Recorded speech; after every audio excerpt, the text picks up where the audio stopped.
There's a show in town, it's going down. Every week we're back on solid ground. Steel toe slipping, but we're gripping. Got the tea to spill, it's always flipping. From April's script to Aaron's glee. Oh, this drama's just a spree. Polydrama, legal trauma. Another win, oh, that's the karma. This little piggy went to YouTube. This little piggy's on Rumble now. This little piggy's begging for dollars. And this little piggy's breaking down. Wow! Every week we'll recap its flow. Tune in for this little piggy show.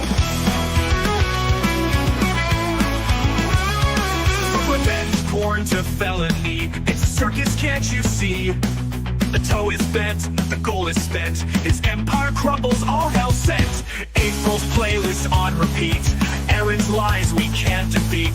The countdown's on, it won't take long to see this piggy squeal his song. This little piggy went to YouTube. This little piggy's on Rumble now. This little piggy's begging for dollars. And this little piggy's breaking down. Wow! Every week we'll recap its flow. Tune in for this little piggy show. Oh, this little piggy ain't missing a thing. Just sit back, laugh, and watch the king. Welcome to This Little Piggy, a weekly roundtable discussion about the Steel Toe Morning Show and its goal anxiety suffering host, Aaron Imholt. I'm Carl from Who Are These Podcasts. With me, as always, from Nobody Likes Onions, the man who's been preparing for Hackamania by price shopping gurneys. It's Patrick Melton. What's up, Patrick? Yeah, I was at the venue yesterday checking on wheelchair access, not for Quadfather, but for myself. Also with us, the channel striker himself, the Dabbleverse villain, Moody, is here. What's up? Or as Kevin Brennan calls you, Mooby. What's up, Yeah, Moody? at least I don't strike people in real life. Try to stop them from saying anything. Yeah, we'll get into that. If you want to be a producer at today's show, we would appreciate that. You go to supertip.gg/WATP. We have a big goal. 2 weeks ago, I did a goal that was $300. It's way more than that this week.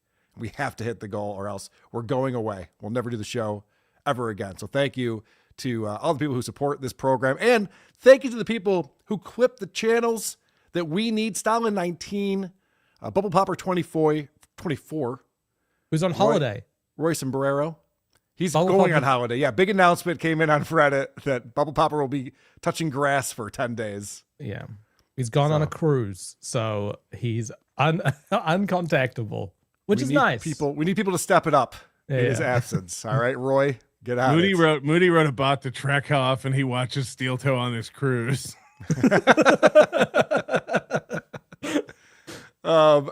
By the way, this week, and this is the same as last week too, we brought this up. Aaron's been talking about April a lot. It keeps coming up now. Of course, this was the 2-year anniversary of the last time April was on Steel Toe show. Yep. And then he was speculating about how someone in the comment section somewhere said that she was remarried and pregnant, and he had to talk about that for a while. Didn't she have some sort of operation where she can't get pregnant? Doesn't he know that? He has said that before, I believe. She had some cyst thing or something like I don't quite know, but it wasn't. Yeah, it was. I think they hinted at it not being easy to get April pregnant. Yeah, well, apparently someone in the chat mentioned that, and Aaron's like, that's crazy if you're following her and you're able to get that information, but also good for her. I'm really glad that she's pregnant and moving on and starting a family. It's like, He was talking about her being a coke whore also this week and last week. Every time he's talking to Ethan, and holy shit, like linking up with Ethan Ralph again, but because he's not a drama show. But he's like, every time he's talking about Scarlett, he's talking about April. Yes. In fact, he bonds with Ethan Ralph over it. He's just like, yeah, I went through the same thing, you know? They've done that. Yeah, it's crazy. I do have some clips of that. And yeah, Aaron's the one reaching out to Ethan Ralph to get him on the show, which is surprising because, you know, you think about that intro that we have on this program, and there's Ethan with his arm around April and Nick and Kayla going over to enemy territory. Do you think, I think it's that they both hate Mersh.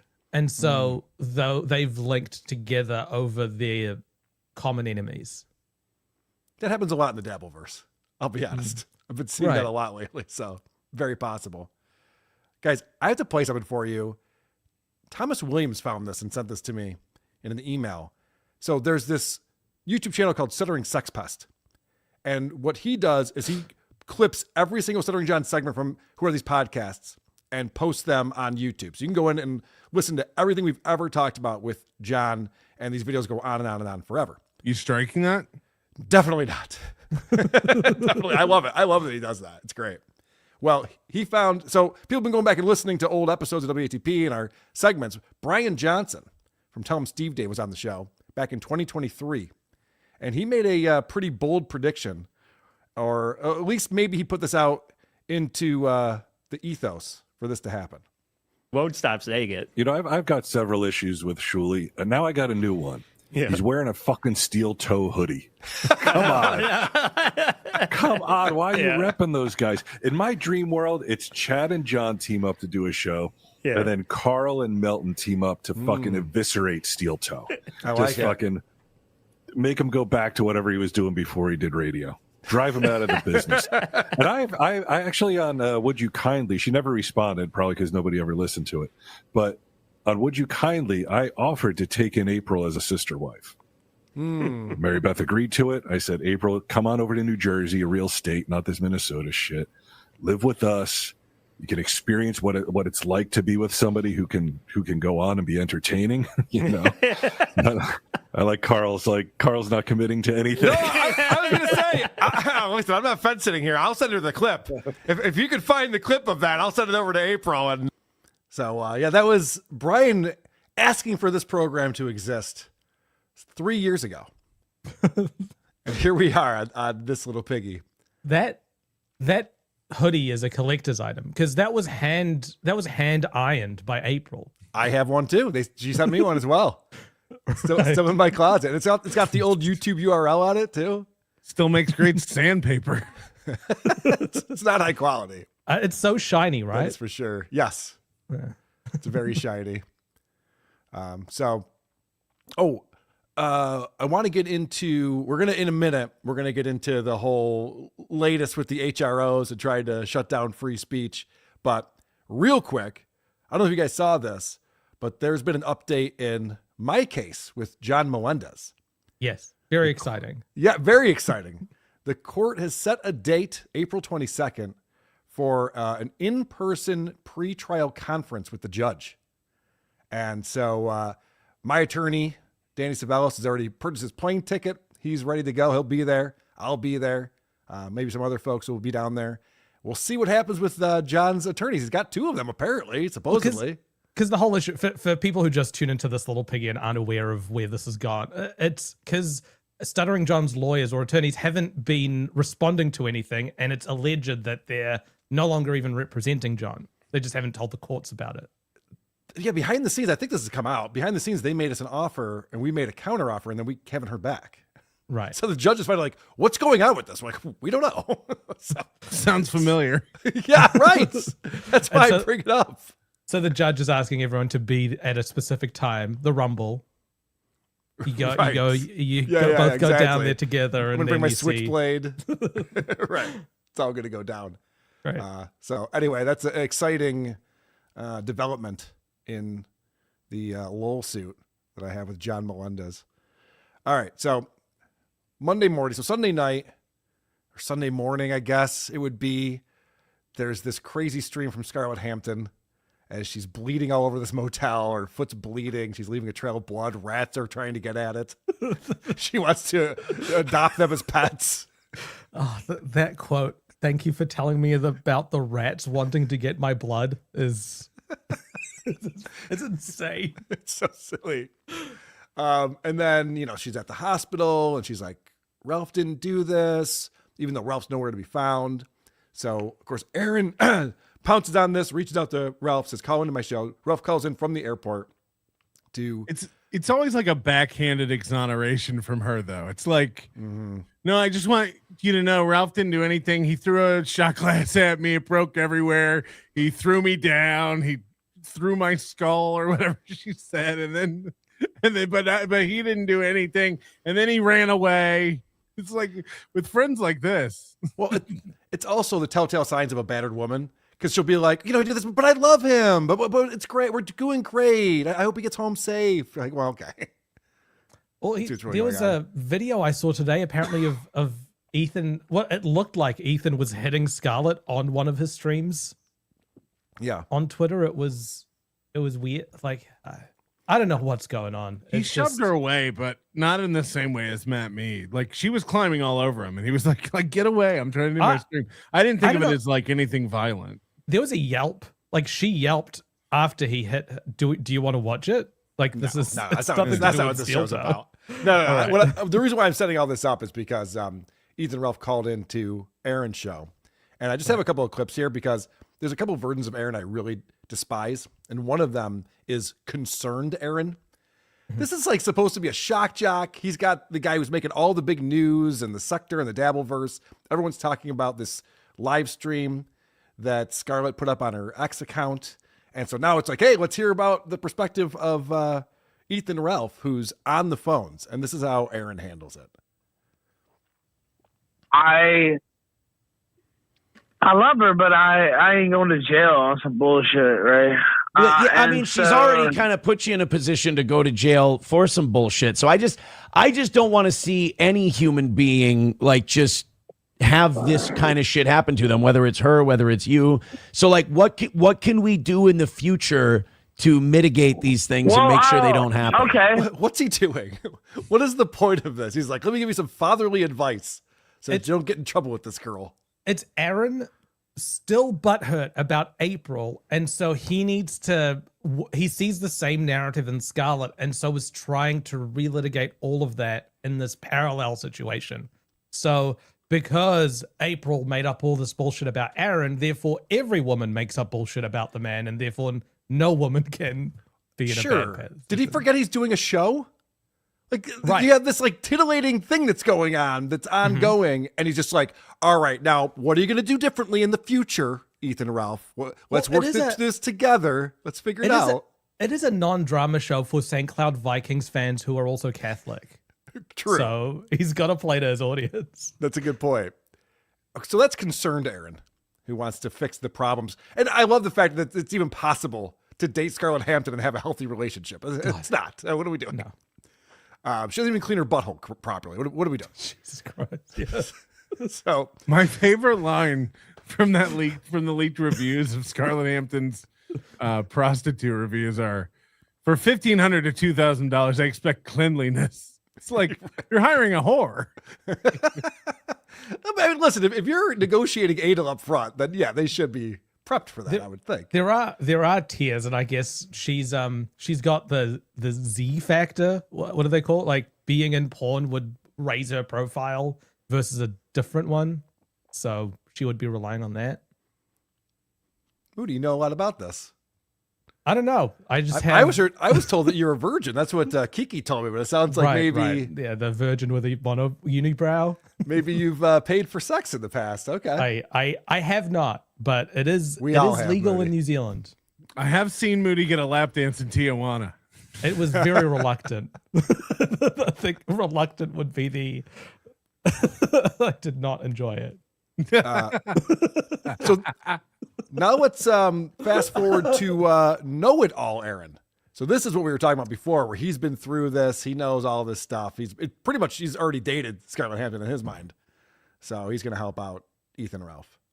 Person, but I do. I know you do, and I kind of, in a way, I've been in a version of where you're at, I suppose, and I can tell you this: you're not going to make them better.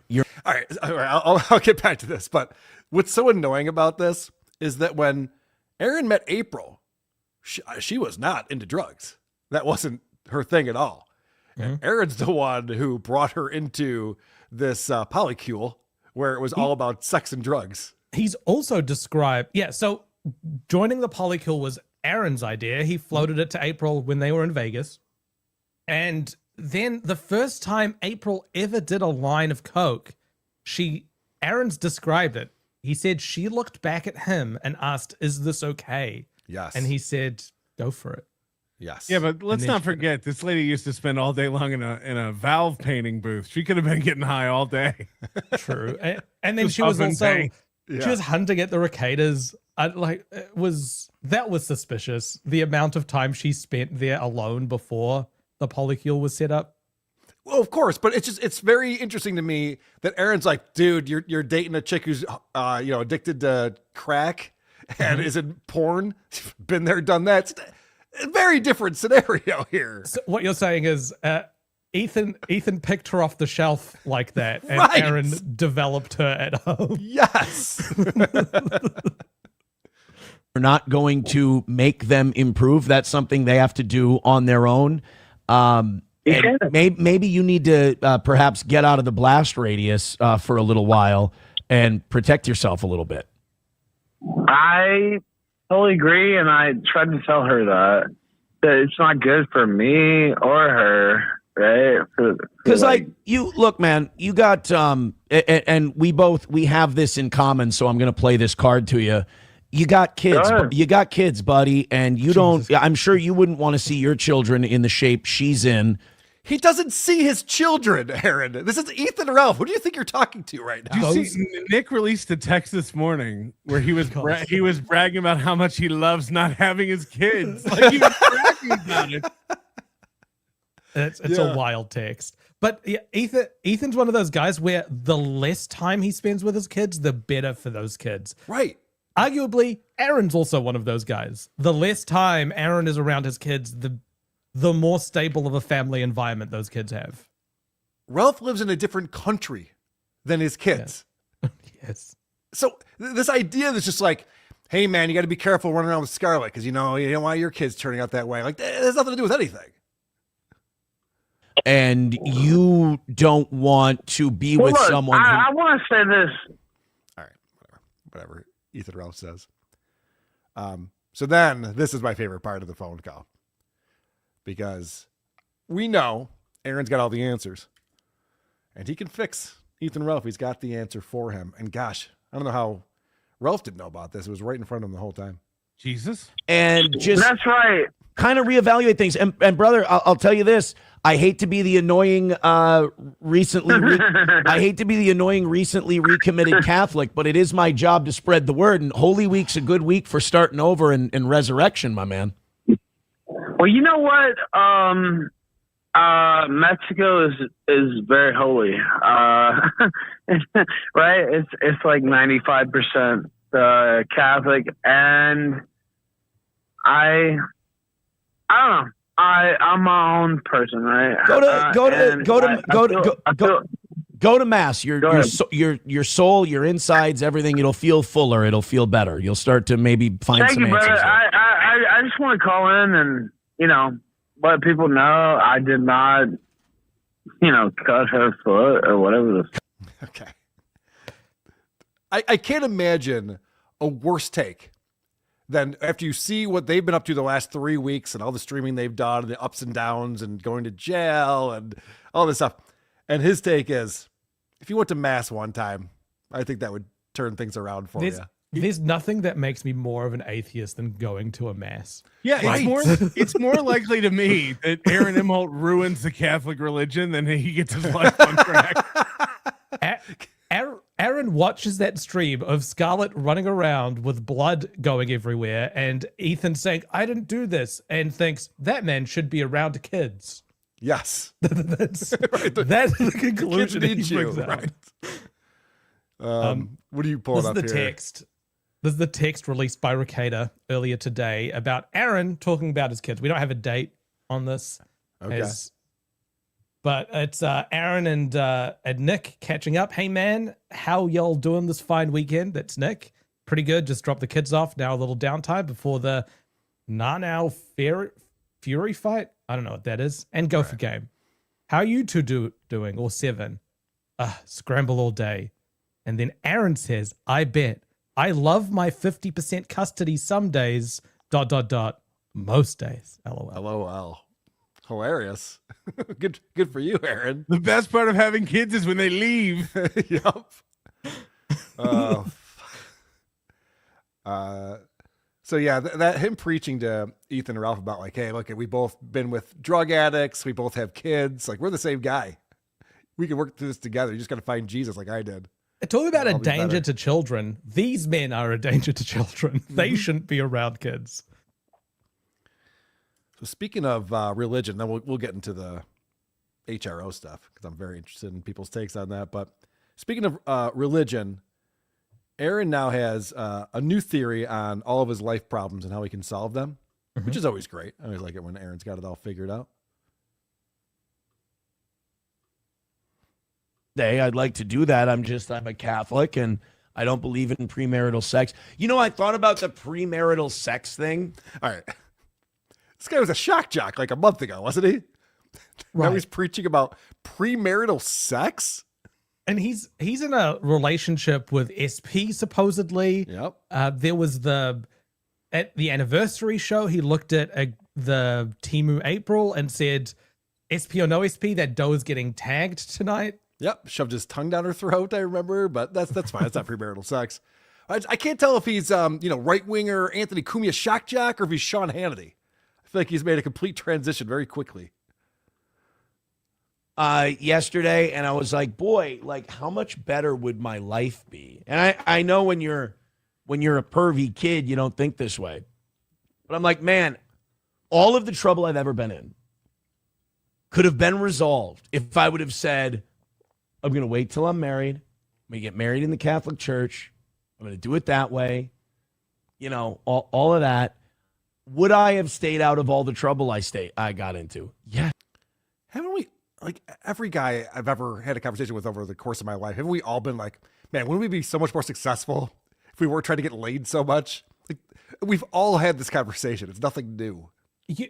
I guess like entering into a long-term relationship, I think there's nothing wrong with that outlook on life, just trying to get laid all the time. But also once you enter into a long-term relationship with someone and you're committed to them, that one becomes way less important. And it shouldn't even be a blip on the radar, really. If it still is, maybe you shouldn't be in that relationship. I would even revise it to most of Aaron's problems wouldn't exist if he didn't have sex outside of the relationship he was currently in or with someone else who is in a relationship. April and Rekieta's wife were both in other relationships when Aaron started with them. SP, while he was with Ashley. This is a guy who wanders out of relationships and wanders into other people's relationships regularly. He was bragging about when he used to do stand-up when he was still on the radio, and with Ashley, he would go and sleep with other women. So there were other SPs. It wasn't just the one. There were multiple other ones. So he's always had a wandering eye. 100%. I'm pretty sure all the trouble I've gotten into in my life, or all of the big trouble I've gotten into in my life, is pussy related. Like it's all it's sinful. It does involve you. Yeah. If it smells like shit everywhere you go, Aaron, you must be with Scarlett Hampton. Within wedlock, not inside of the eyes of a godly relationship. So the next time you hear someone shit all over the idea of someone waiting till they're married, or the next time you hear someone talk about they aren't, not though. sinning. The thing about the trouble he got in with April is the trouble he got in with Ashley with the HROs and all of that is because him and April were laughing at death threats, laughing at Ashley's death. That had nothing to do with pussy. Right. It's not committing sins of the flesh. You go, oh, what are you, gay? Are you fucking just? Is it gay to want to fuck before you get married? Think of me and go, maybe it's not that bad of an idea. Maybe abstinence would have helped the guy. What would Aaron do? I'm going to get a bracelet. What a fucking asshole. We talked about this when we were talking about eugenics yesterday on the members only show. Why is it when it's all these perversions and when society wants to go in these ways that pervert us and make us worse and sex. I've noticed that the first thing they go after is the Catholic Church. And I think it's because it's the largest organized group that tries to fight against sexual degeneracy and still kind of has people's ear. And that's why they have to attack them so hard. Wow. This guy lives in his own little bubble, doesn't he?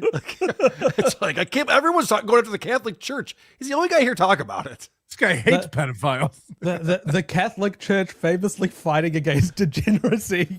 Right. Wasn't there a scandal about like organized hiding of pedophiles within the Catholic Church that spread many decades? Yeah, do you know what Aaron's answer to that is? Because that's been Right. brought up on the show before. Okay. Then he has like an encyclopedic knowledge of every scandal that's happened in every other religion. It's like, oh, well, that doesn't excuse anything.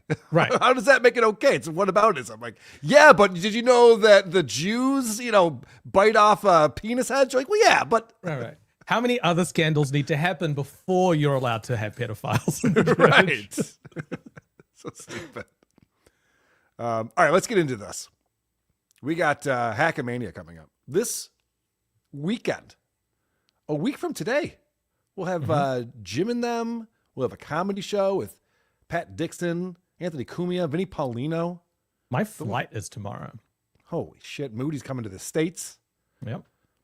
When do you get in, on Tuesday? No, on Sunday, and then I expect I'll be. How long do you think line- flights take? It was a joke. He answered it seriously. You asked. I don't no, know. People yeah. don't know how long flights take. I arrive before I leave. Right. My arrival time is like 6 hours before my departure time. Wow, you're going fast. It's impressive. You must go the other way around the earth, right? Yeah, so Hackamania is coming up. And of course, we have This Little Piggy. I believe that's on Sunday. And Nick Rekieta is going to be in Vegas with us for a special episode of This Little Piggy. And Aaron seems like he's a little concerned about this. It's not just Nick because- Rekieta. We've got Nick Rekieta, Anthony Cumia. We've got Paul Shea is going to be there. It's a Haley. long. Sorry, Oh, Haley's Adam going to Bush, be there? Haley. Haley, Adam Bush. It is a who's who. It's the Avengers of Aaron and Mold. Yes. So this just came out yesterday, right? Yes, This is- that was this is released from- yesterday. Aaron's attorney to the court. If the court is inclined to grant opposing counsel's continuance request, we ask that the court order Mr. Rekieta and Mr. Melton to not engage in and or encourage any harassing conduct related to my client during this year's Hackamania event. This includes, but is not limited to, making disparaging comments about my client, as well as not sharing any private documentation, images, text messages, emails, etc., without my client's consent. That line right there. Making disparaging comments about my client. Even I thought that this HRO, and Moody, correct me if I'm wrong, because I'm kind of a dumb guy. Right. I thought this HRO was about concern for his physical safety and his daughter's physical safety. This event is happening in Las Vegas. yes, correct. You're correct. What the fuck is going on here? Why would they do this? This is so embarrassing. It makes Aaron look like a giant pussy. Yes, I just all want to the say no refunds. He says harassing conduct. No one's ever harassed Aaron as part of the show. Like that's never been the intent nor what's happened on the show. You also have to remember, Aaron is such a bitch, and he's so insecure, and this hurts him so much. He still believes this whole event revolves around him. Like Right. he really does think that. Right. And let's not forget also, he participated in it last year. correct. Aaron sent in a little comedy video roasting everyone who attended Hackamania. Also, there's no like why how do you stop someone from releasing images or text messages that were sent to them or they participated in?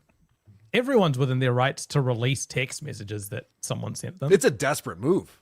Yeah. What court would grant this? He already tried in the original filing of this HRO. He wanted it so that you couldn't talk about him. He did that with yours, Patrick, and he did that with Nick Rekieta's. And the court didn't grant it in either case because that's not what HROs are for. You don't, just not because people are being mean to you on the internet and hurting your feelings. The only reason it was granted, and this is on the list that the judge ticked off, it was one reason, which was because Patrick showed up unannounced around Aaron. That was the cause given for the TRO. Nothing about comments said, nothing about any of that. It's just because he showed up unannounced in a courtroom. I hope Nick gets third permission to release anything from April before this event. I can't go through being chastised by Keanu again for morality. Keanu's like, she's got to get 4 permissions or else it's not enough. So it's crazy to me. I mean, goes without saying. We repeat it every week on this. Aaron's winning, that he's crushed us and he's destroyed our worlds, and he just laughs at us and makes fun of us, and he thinks it's funny when we make fun of him because we're his lol cows, and everyone in the chat who doesn't like him is his lol cow. And yet none of us try to use the court to stop Aaron from talking. No. He's the only one who's trying to shut down a show, shut down your free speech because we clown him on this little piggy. I don't know. Maybe, do you think it's Aaron, or do you think his lawyer's just acting on Aaron's behalf without even consulting Aaron about anything? Well, it's a good thing he addressed that this morning, Moody. Okay. That actually sets up my next clip because this is Aaron reacting to being such a pussy little bitch that his lawyer would submit that. Diablo Sandwich. Oh, I want to answer this in the chat. I didn't know that apparently I caused a meltdown yesterday. By who? Yeah, what is he talking about? Play a clip. What do you mean a meltdown? We all laughed. We all saw that and laughed. Like, oh my God, what a bitch. Holy shit. This is a new low for you. That's all we did. It wasn't a meltdown. We were on Dabbleverse Live yesterday. Tukey was on, of course, Blind Mike. And this was brought up, I think, in the chat. And we found it like right at the end of the show. And we're all doubled over at how funny this is that Aaron would think I haven't commented on it at all. He always says I'm losing my mind and coping and seething. I don't even comment on this stuff. Right. Yeah. I mean, Nick was posting about it and having some fun with it. Not even personally. Like, we try to extract information out of Patrick and very little ever comes out. Exactly. I'm just going to say this. When you pay an attorney a bunch of money, you let them handle everything. You just shut your mouth and you let them handle everything. I'll say this. If my attorney ever said, I'm gonna file this really embarrassing thing, I'd be like, don't. Right. I'll tell you this. I'm working with an attorney right now who's actually a great attorney. And what he does, he drafts things. He sends them to me, and Shuli. He goes, guys, what do you think? Like, I'm not sitting there just going like, you filed a what? you said what to who? Like, that would never happen. But Aaron's just like, pfft. It's like being religious. I'm like, yeah, Jesus is my car insurance. He just takes his hands off the wheel and lets it drive. Worked very well so far. Okay, let me back. I think he's confusing attorney with power of attorney. Right. If someone has power of attorney, it means that they can do anything on your behalf. An attorney is your legal representative that helps you navigate the legal landscape and doesn't do anything without your consent or permission. Also, this attorney is like watching all the Dabbleverse shows and keeping tabs on a calendar that Hackamania is coming up, and I better protect my client. This was all his attorney, I'm sure. Hey, Mr. Imholt, you know what would be really cool if we did this Hackamania event coming up? We should ask a judge to curtail someone's free speech.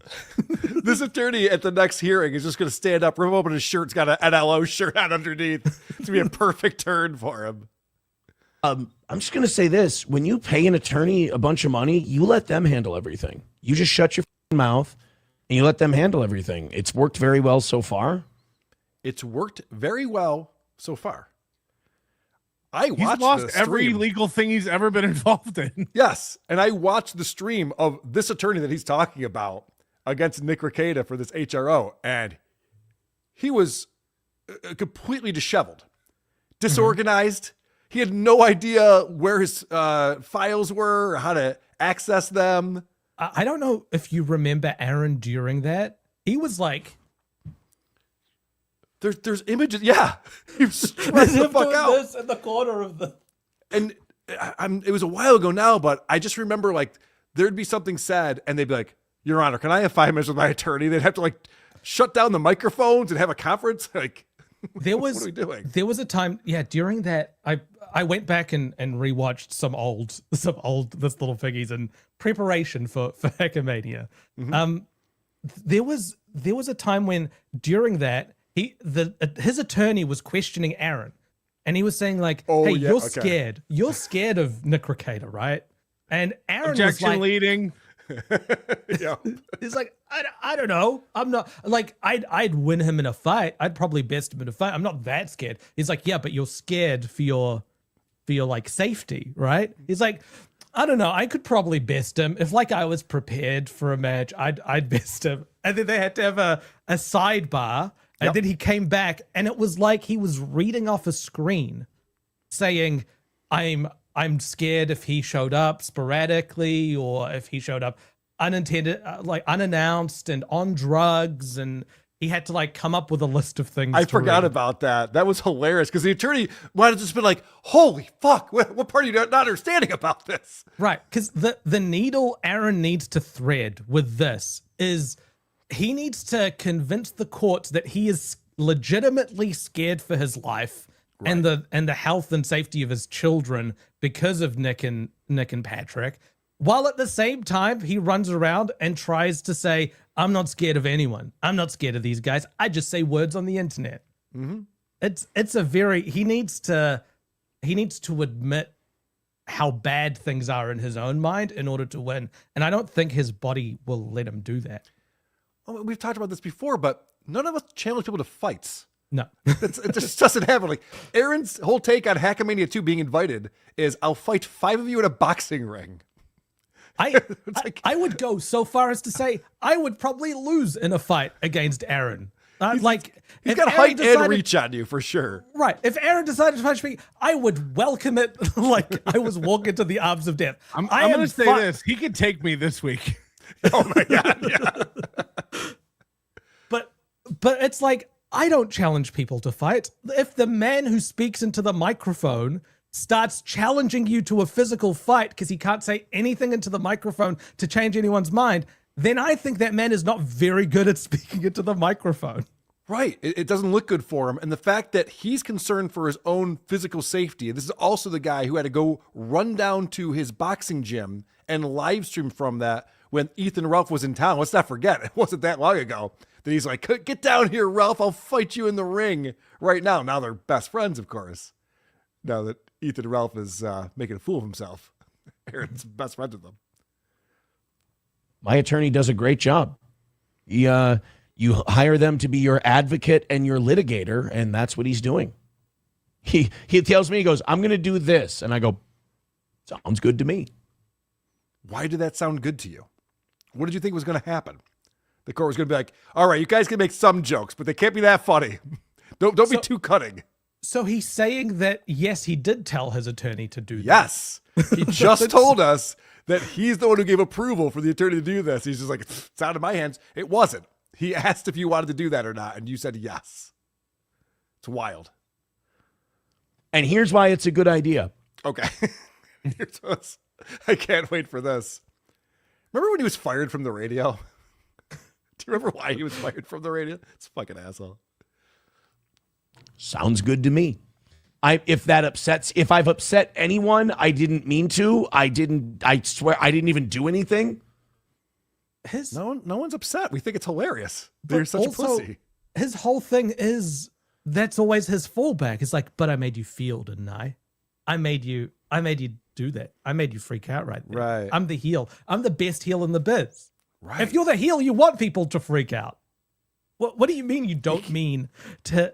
It's this like he's everything's a win. Moody, everything's a win. I have clips coming up where, a single chatter comes in and says something to him. He argues with the chatter for 98 seconds and then goes, and that's why I beat you again, you pussy. You're like, Blocked.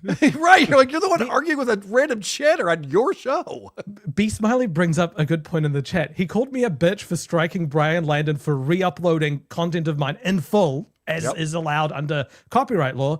And he's trying to pre-strike in real life an event from happening. He's trying to stop people from being able to even say something.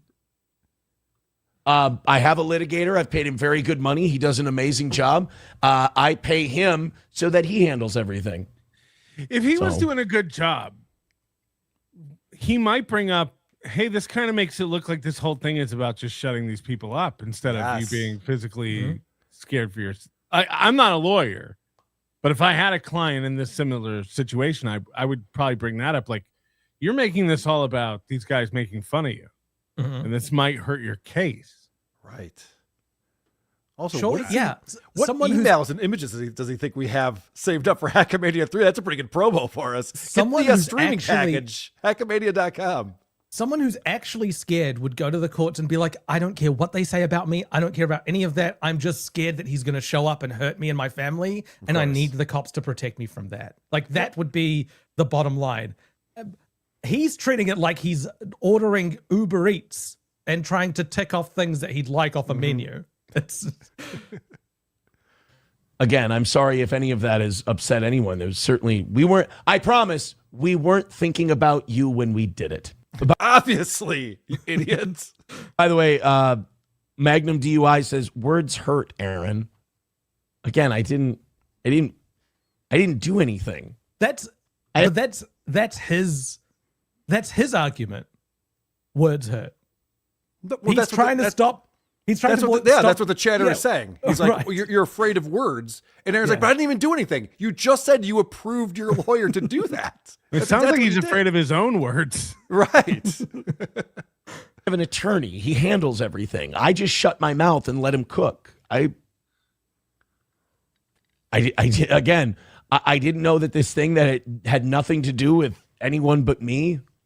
Didn't know I would hurt so many people. That's what's Imagine Trump going up there and be like, "Look, I didn't bomb anything in Iran. The pilots did that. Right. The plane pilots did that. I didn't do that. I didn't. You think I got in a plane and dropped some bombs? Like I didn't do that. It's like you told them to." Listen to what he just said. He says, this, I don't know why anyone's concerned about this thing that doesn't even concern them. It's just me. I'm the one who has to worry about this thing. He's trying to shut down a show that's being attended by hundreds of people and will be streamed by thousands of people. Like that's affecting people right there. How does he not know that? nothing to do with anyone but me. Didn't know I would hurt so many people. That's what Scouse Ghost is telling me. See, that's the thing that Ava was saying to Stuttering John that I was giving Ava credit for. When John struck MLC and his channel was taken away for 10 days, he couldn't stream on YouTube for 10 days. I was like, you're not just hurting Kevin, you're hurting the people who enjoy watching MLC and then tune in for that. And that's like their routine and what makes them happy in life. And you don't want to create a whole army of people who are pissed at you for doing that. And Aaron can't get out of his own way. He's also, I don't know if this clip is lined up or not, but he was talking about Hackamania this week. And he said that few people turned up for the first one, even fewer turned up for the second one. Wrong. If the pattern holds, as far as Aaron believes, then there will be even fewer people this year. In Bedbugs alone, we beat the attendance of the second one. What's he talking about? I apologize if I've hurt your feelings. In secret, I don't really care. And Clippers United, Yeah, we know.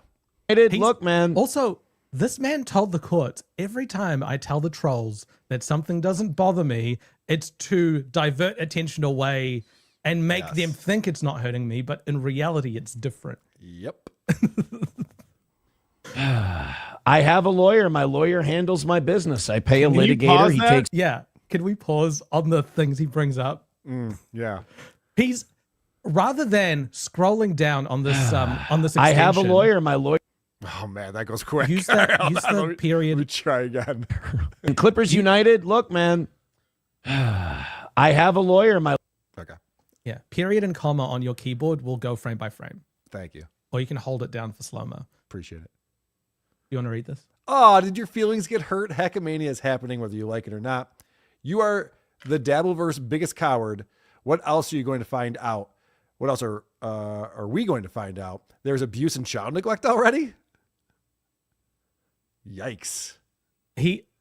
So on his extension, inside OBS, there's all of these. Every time you send him money, it shows up on there. Mm-hmm. And rather than scrolling down and ignoring one of them, he has to click it for a second and then Right. skip it just so that it's cleared and he doesn't need to look at it. Oh, is that an OCD thing, do you think? What is that? Well, He's just dumb. It's because he runs out of them because he needs to go through each one. Mm-hmm. And so there will be a backlog of messages he doesn't want to look at the top. And he needs Okay. and he He's an doesn't want- inbox zero guy. Yeah. right. The lawyer handles my business. I pay a litigator. He takes care of it. He does a great job. And apparently it's upset a lot of people. So I'll just keep doing. It's upsetting Aaron. Like he literally had to pull that off immediately. And he keeps referring to this over and over again. I think this is very funny. even if it's granted by the judge, I think that's even funnier. And we'll look forward to doing a show sans Nick and Patrick at Hackamania. Who said you'd have to do that? What? Who said you'd have to do that? Oh, wow. Okay. I'll just get out my Patrick puppet. We'll be fine. What I'm doing. Thank you very much. He big mad. Hobo chili recipe. Thank you for $1. Sorry, Hobo. I have a lawyer. No. What is it? Comma and Comma and period. Yeah, Oh. comma and period. I did it wrong. Lawyer he handles the case for me. $1. Sorry, Hobo. I have a lawyer. Good morning, Fatty. What is this beautiful letter everyone's receiving about Hackamania? Seems very bitchy. I'll hang up and listen. My lawyer he handles the case for me. My lawyer thought it was a good idea. I support my lawyer. He does a great job. He's killed it so far. I didn't mean to upset people. I didn't mean to give people their period and trigger their menstruation. This gaslighting That's that a he good does. freeze frame. This gaslighting that he does, where it's like, Aaron, that thing you did is a bitch move. Oh, I'm sorry you have your period, Carl. Well, no, it's not that. I did have the runs this morning, but it's neither here nor there. Here's what a smart person does. They pay a litigator, and the litigator handles the case. And we get to go on living our happy lives. I like that. So talk to my attorney. He'll handle any questions you may have if you're menstruating. Oh, right. How much So, of a Brian W. Johnson, if anyone wants to reach out, as Aaron said, ask him questions about Aaron's case. Aaron said he's done this before, but the lawyers never answer. I've sent letters to his previous lawyers because Aaron says, I don't want to answer any questions. Ask my lawyer. He'll answer your questions. And they never get back to me. Well, if you reach out to him, that's harassment. So No, I'm not reaching out to. I'm no, not reaching out to I Aaron. know, but he'll figure out a way. Is it Retard. like go talk to my lawyer? Is that harassment? I'm asking a lawyer as directed, like talk to the media department. No, I totally understand, but then he'll be like, look how obsessed these guys are. They'll reach out to my attorney now. It's like, yeah, no, you told us to. would you have to be to rage about that? Says bigot on social. Wait, what did that person say? How much of a retard would you have to be to rage about that? Says bigot on socialist media. I don't know. According to some people, I think it makes them really pussy. I gotta be honest. I think it makes you kind of like, again, a little periodic, if you will. Wow. So that is the latest with Aaron trying to shut down the free speech of people who are his detractors, who maybe are a little critical of what he says and does on his show. There was like a video of him like from a decade ago in his basement with the wires hanging down from the TV behind him, talking about how important free speech was. Yeah, I'm sure there is.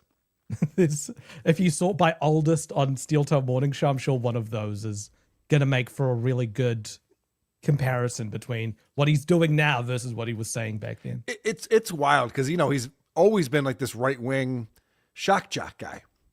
And he's said it out loud that, Anthony Cumia is one of his heroes. And that's kind of like the trail that he was going down. And then he went to jail and he came out and he became this libtard who's all concerned about the system and people falling through the cracks and how they were treating certain people. And his audience started turning against him on Careful, Carl. Moody's a libtard. that. I know. No, I'm offended at being called a liberal. That's not left enough for me. Like that's I know you're communist. I get it. And I'm then, not a communist. and then he turned, I know, and then he turned into, this, not just religious guy, but like specifically Catholic. And if you love Jesus, but it's not Catholicism, that you're doing it wrong. And he hates you for that reason. I don't know my point is, I don't know who his audience is. You have to be a liberal Catholic in order to enjoy his show, or else he doesn't like you and he doesn't do anything you would appreciate. Well, Catholics believe every sperm is sacred, so maybe Aaron was really taking all that to heart when he ate Nick's cum. Man, yeah, that's gonna be tough. Is it disparaging to say someone ate cum because their ex-wife said that they did? I don't think that's disparaging. No, we've always said that if Aaron leaned into this, like we know he's into humiliation, and he loves to be a cuckold. There's And nothing so- wrong with those. It's no, legal. I mean, it's legal embarrassing. to want your wife to be fucked by other men, Sure. and it's legal to get a boner while that happens. Yes. There's nothing illegal about that.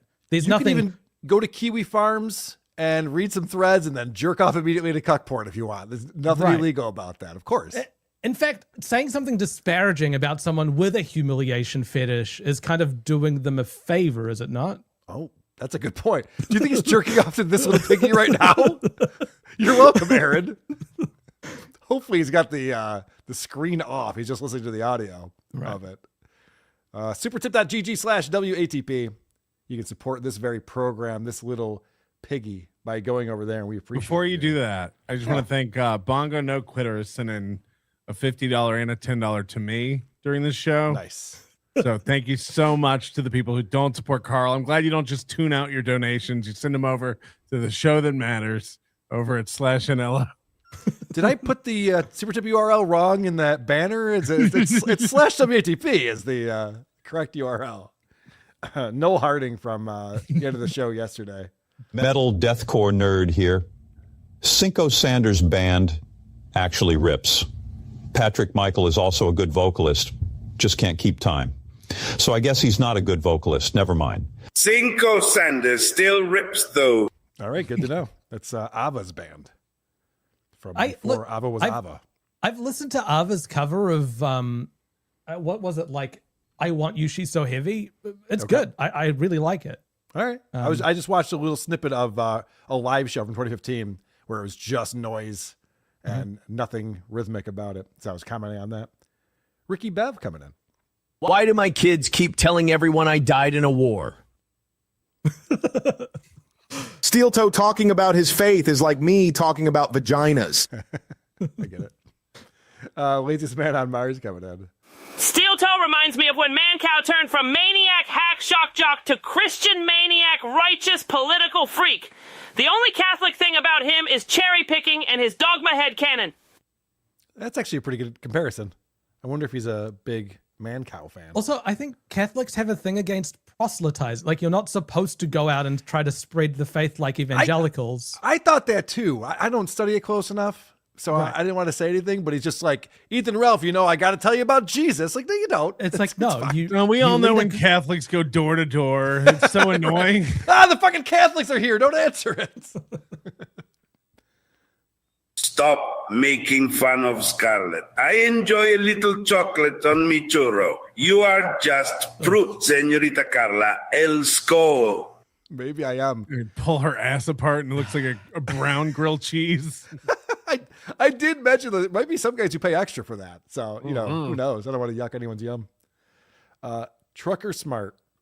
Aaron is missing out. He's the perfect spineless cuck that could have multiple wives as a Mormon. Treating them poorly is expected. Not a bad idea for him. Well, if his experience with polycules is anything to go by, then they would start to form a... Well, you can't have other They'd guys form with their bigger own. dicks. Yeah. He's got to be just the one guy with the tiny dick in there. That's how that works. Your Honor, I am a changed man. I was once a perverted, cum-loving shock jock radio guy that was going after the man. You know the man. The Jews. I was sinful. I was lustful. But Your Honor, I'm a changed man. I was born again, and last night, Your Honor, last night, I found Jesus. It's true. It's true. That's why I've decided to dedicate my morning internet radio show that I broadcast for the radio store people will now be me preaching the good word of our Lord and Savior, Jesus Christ. Hallelujah, Your Honor. Praise be Lord and praise be the goal. You know where to go? Streamlabs, PayPal, Venmo, Super Chats, Rumble Rants, all the hits, none of the misses, and listen to me tell you about the benefits of abstinence. Say no to premarital sex. So, Your Honor, please tell them to stop saying bad things about me. That's all I want. Thank you, Your Honor, and praise be Jehovah. I am curious. Fast forward 3 months from now, 6 months from now. Does Jesus get brought up? Does Mass get brought up? Catholicism? He moves out from these things so quickly. Like boxing's gone. Basketball's already gone. Time for golf. He's Right. boxing's kind of gone again. He says he's got a shoulder injury. I mean, if the twins are any good, he won't be talking about Jesus anymore. James Q Legend, I'm not giving Carl any money either. Oops. Oh, you fucked up. You done fucked up, boy. Jim tells you, remember, for 7 months. So Hackamania is canceled? I heard the Toe is bragging about getting it shut down. How is the clown still messing with you guys? Well, the first thing was he tried to schedule a hearing for the Monday after Hackamania, which would have made it really difficult to fly there for two people attending. And that was his big win that he was like celebrating. I can't tell you what happened, but it's a huge win for me. Okay, cool, man. I got to pull this one up quickly because look at this. Bongo No Quitter coming in on my channel, Patrick Melton. My bad. I like Carl and Watpa too. Well, now I'm hurt. Now you better send me another one. He did that to stick it to you. Bongo No Quitter, thank you very much for the $50, my friend. I appreciate it. Aquascape, he ate mango. I remember that. Mango. I think mango is what he meant to say. Sure, yeah, right. Dang Lizard, premarital didn't get Toe in trouble. Infidelity did. Yeah. I know. It's also stupid.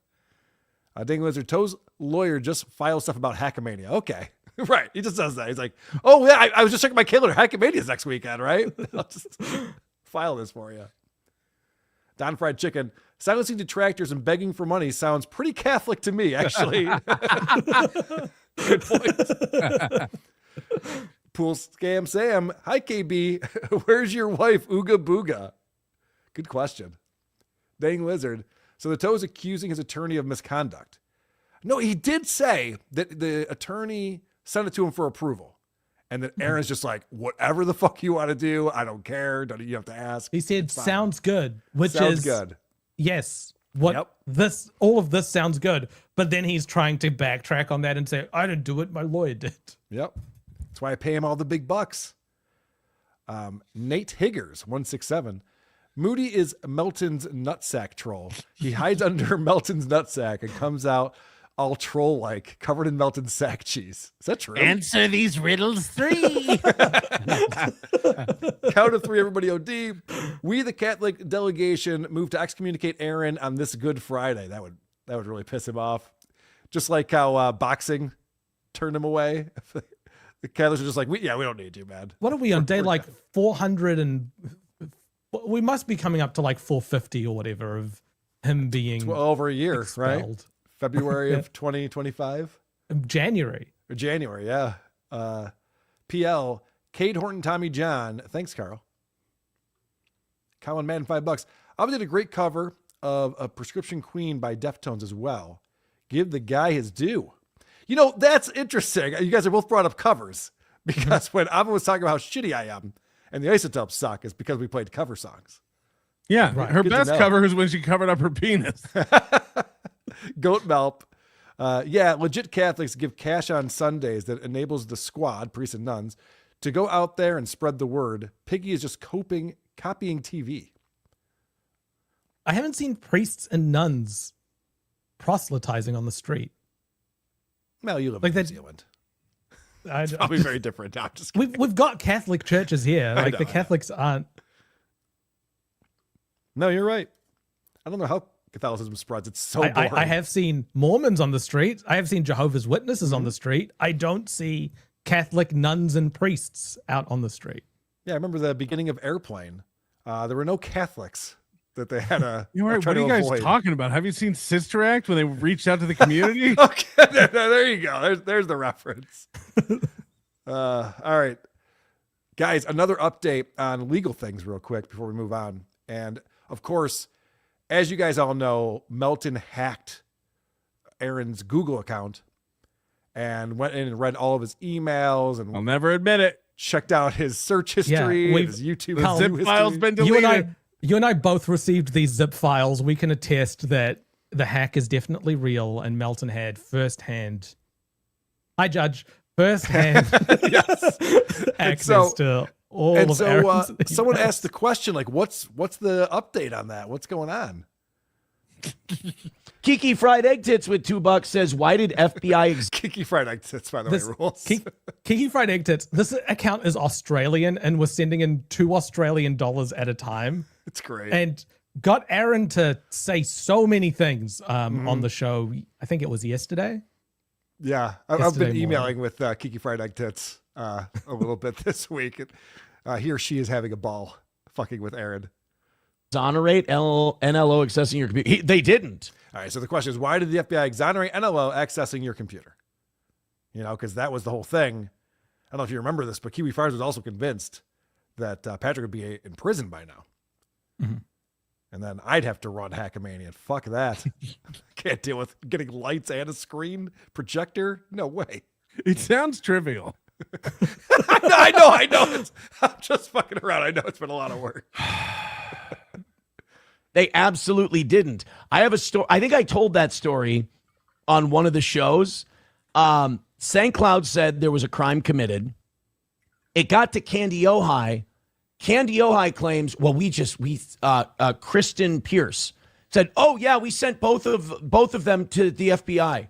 And so I called them back and I said, really, what was the case number? Nothing. I think that Kristen Pierce, that Candy Ojai County is useless.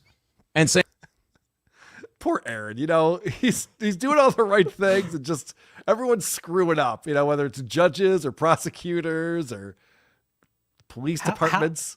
How do both Nick and Aaron hate Candy Ojai County?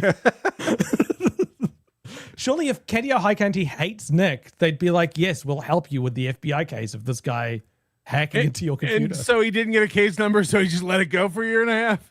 Well, let's find out. Maybe we'll talk more about it here. nothing. I think that Kristen Pierce, that Candy Ojai County is useless. It's almost like they have better things to do. I don't know. Go figure. And St. Cloud said, I sent it to them again. They go, a crime has been committed. They need to press charges on this. And that Kristen Pierce just goes, oh no, I swear I pissed off. So no, they didn't exonerate them. In fact, there was a crime committed.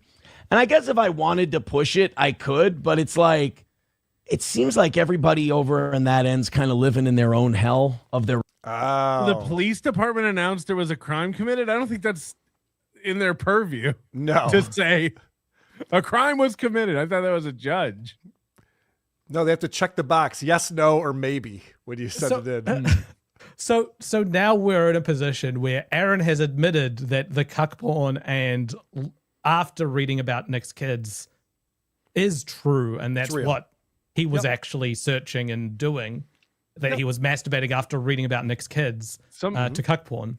That Aaron has admitted that that's true. He's like, well, I don't want to chase that.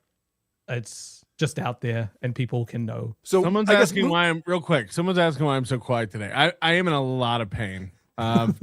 Dr. Steve is so nice. He's got me on a steroid pack. But I'm not doing well. I'll tell you that. It's amazing Patrick is here. And we appreciate you being here, buddy. I know that's how much fun. I enjoy disparaging Aaron. I know it's not fun for you. But Moody, I think the point that you're trying to make is it would have behooved Aaron to just be like, that's bullshit. They don't have access to my stuff. They're lying about all of this. Rather than be like, I'm going to get them arrested and take this to the FBI. Because now we just know that it's all true. And of course, no one was going to take this serious at the FBI. You got to follow through on those threats. Threats, dude. You can't half-ass it. Be like, yes, that's mine. Oh, that's it. Like, just don't say that first bit. By the way, if you want Patrick's back to get better, supertip.gg/WATP is where you want to go to support Patrick's hunchback. Wait a minute. What? Make it get well soon. Own making. Oh, wait, maybe I can make you stand up. That's uncomfortable, right? What can I make you do for the goal? It's our new scheme, raise a bunch for the hunch. And I'm doing really well and really happy. So, like, if they're not. He's literally said he's suffering from goal anxiety. But he's doing really well and he's really happy. All right. Ask your doctor about goal anxiety. Job. What are you going to do?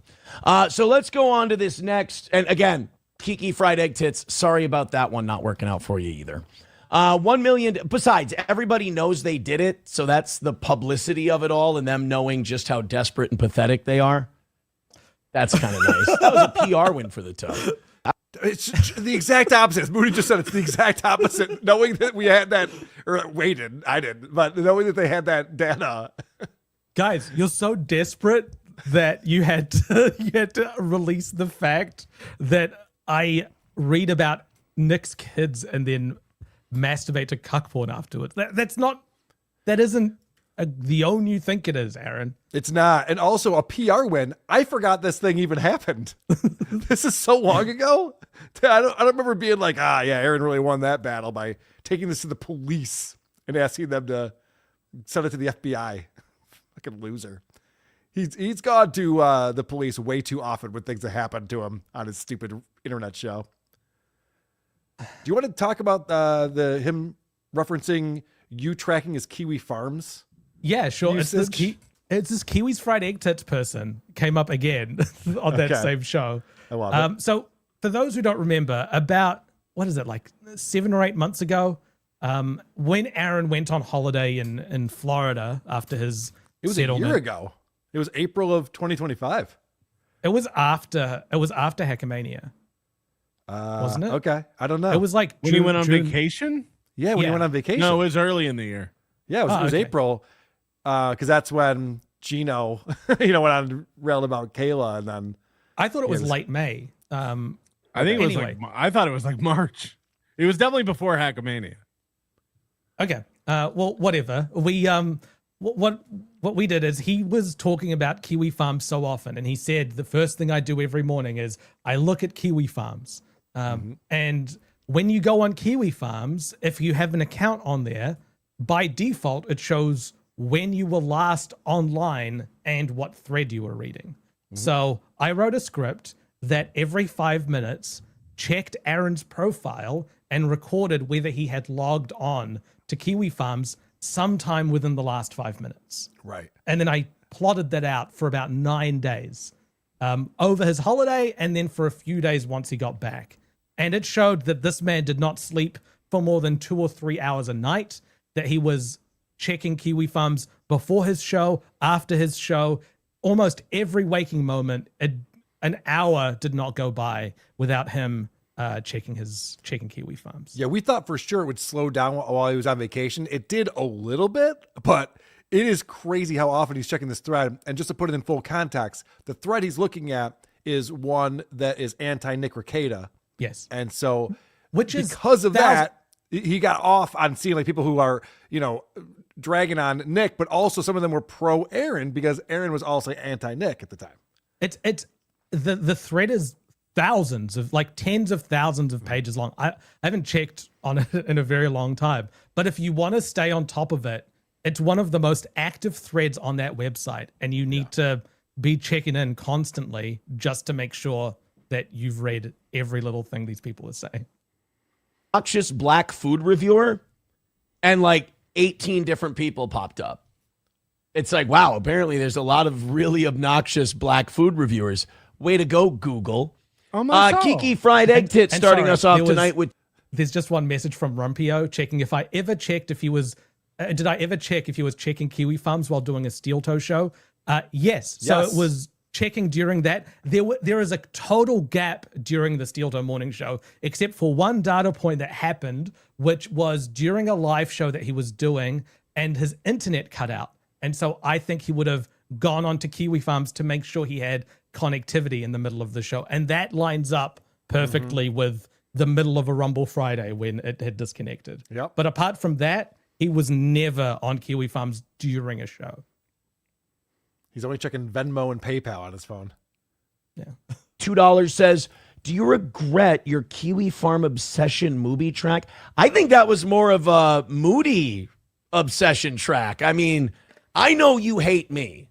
And Lord knows I understand that. I'm kind of cocky. I'm arrogant. I'm divisive. I don't really play your game. But if you don't acknowledge that guy is a fucking psycho, weirdo, stalker creep. Well, that's all true.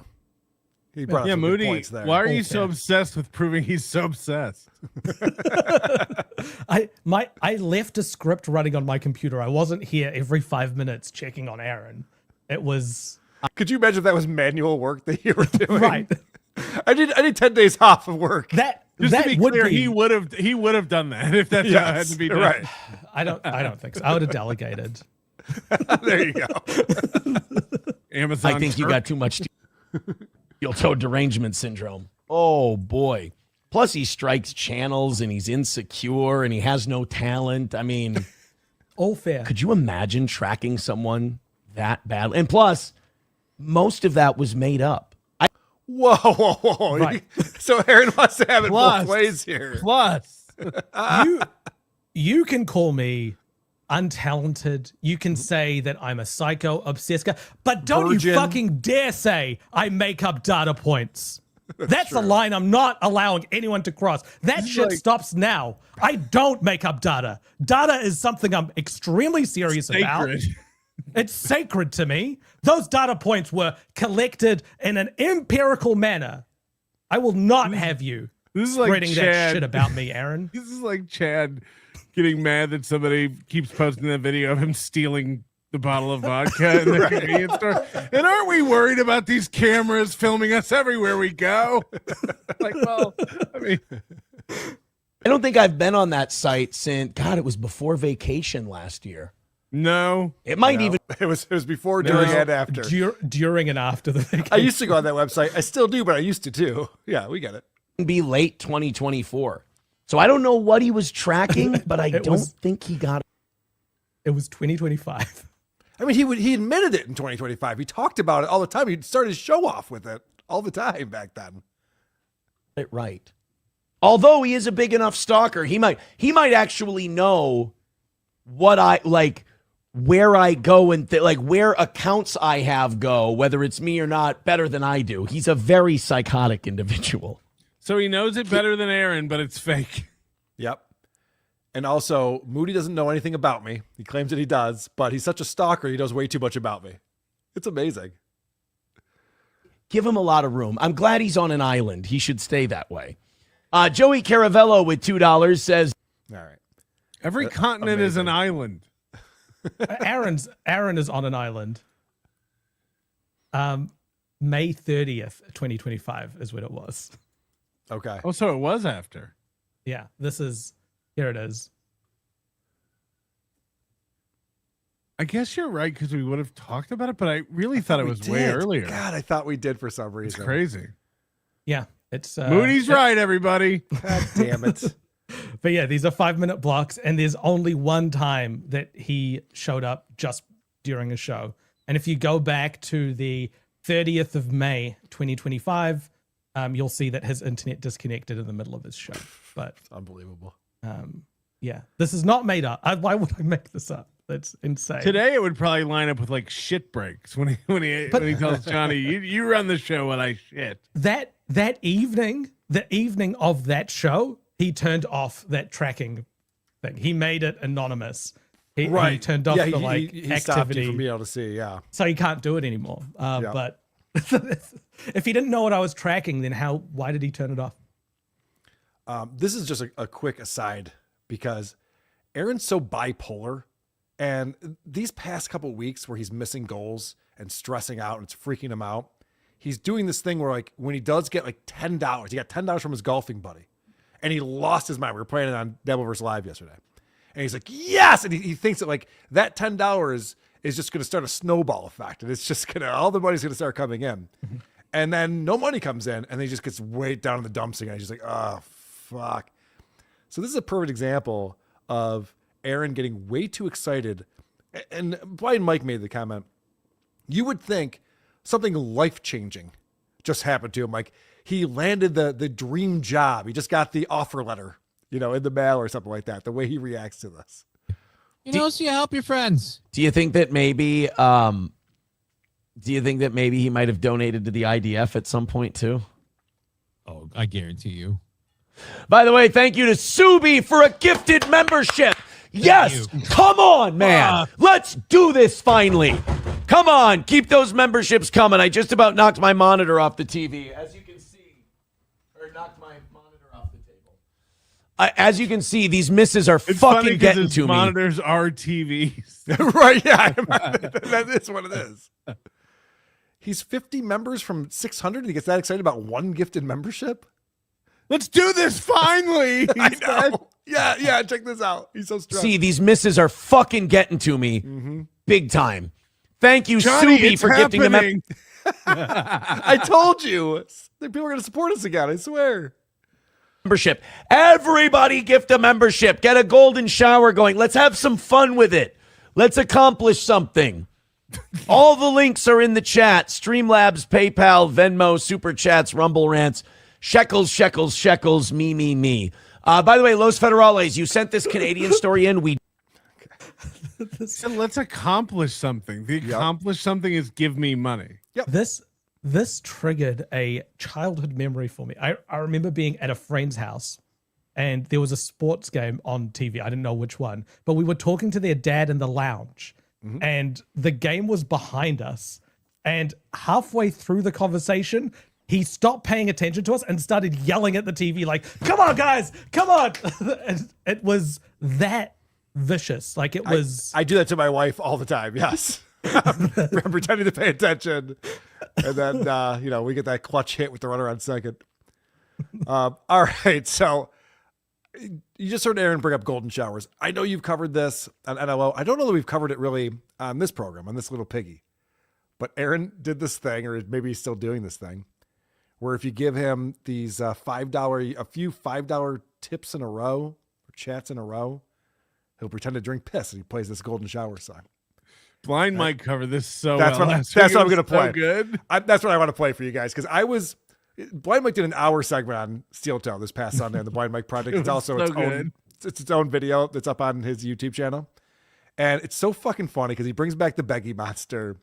And I just loved his angle on this, because in the way Mike set it up, as he played the clip of Aaron being like, "Look, I have the only pro show. You guys, you watch all these stupid drama shows, these hacks. I'm a pro show. I know what I'm doing." And then, a few moments later, he's celebrating getting some money by pretending to drink piss.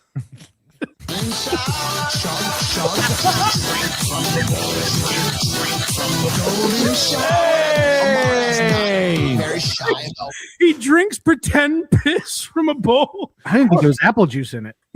While he plays the golden shower song. And then he's like, "I do such a good show." And the reason these guys cover me is because they're so angry. And how much better my show is. Yummy piss. Thanks for the $5. Mike's just pure joy over this. You can't even see it. Right. I know. He doesn't even know how funny it is and degrading. It's fucking hilarious. A few more highlights from this episode. If you haven't seen it, even if you have, it's fun to watch again. It's very funny. T-Baby with $5 says, "Drink the pee-pee." Thank you very much. And then he goes, "Oh man, Patrick Melton watches these videos because he's jealous of me." That's what's great. How do you not love this guy? Where he's like, they're seething at me. And they cover me because they're angry. And he goes, "All right, a hearty bowl of piss."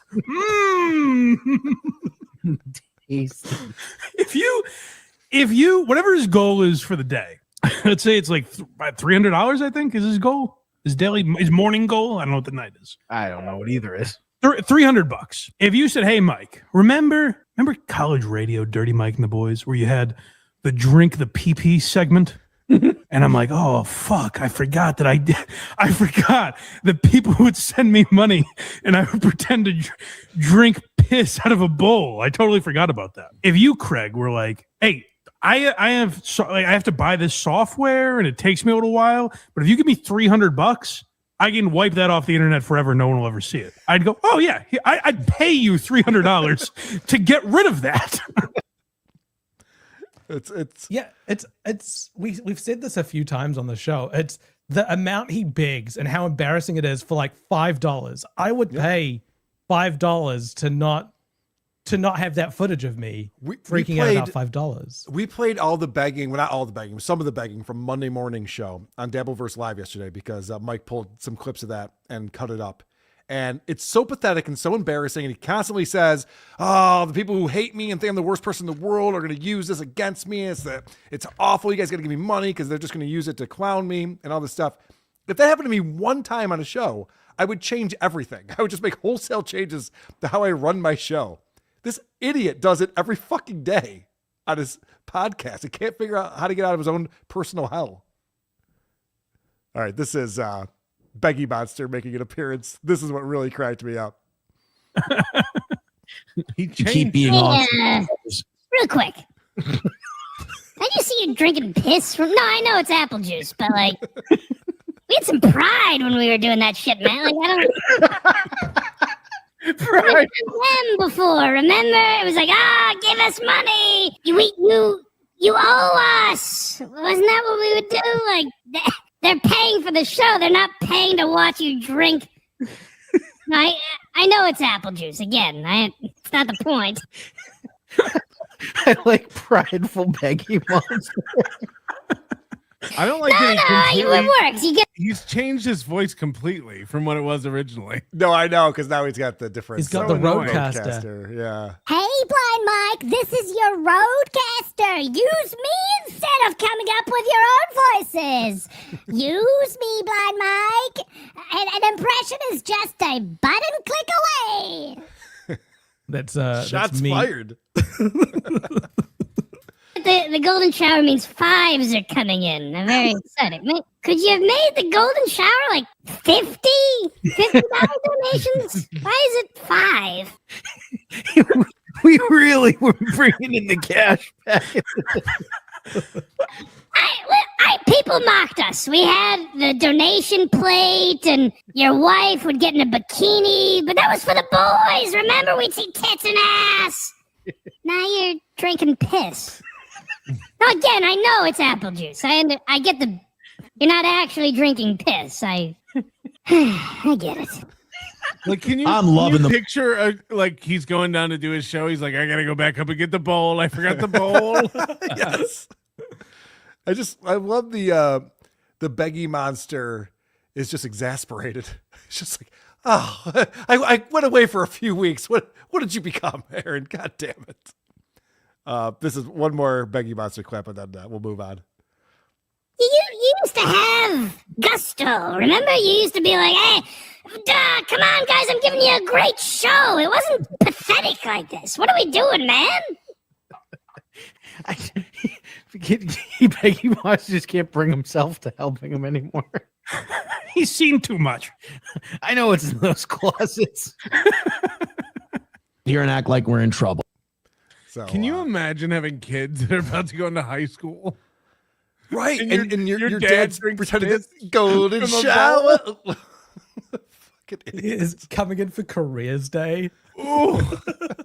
Oh, that gets brought up on the show this week. Yeah, actually. He's handing out like paper bowls to the class. Like, come on, let me show you what you can be when you grow up.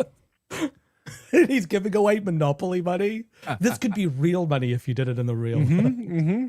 All right, we got a lot of clips from Aaron this week that are embarrassing and fun. Supertip.gg/WATP is where you can go to support this program like Tim Bollinger is doing.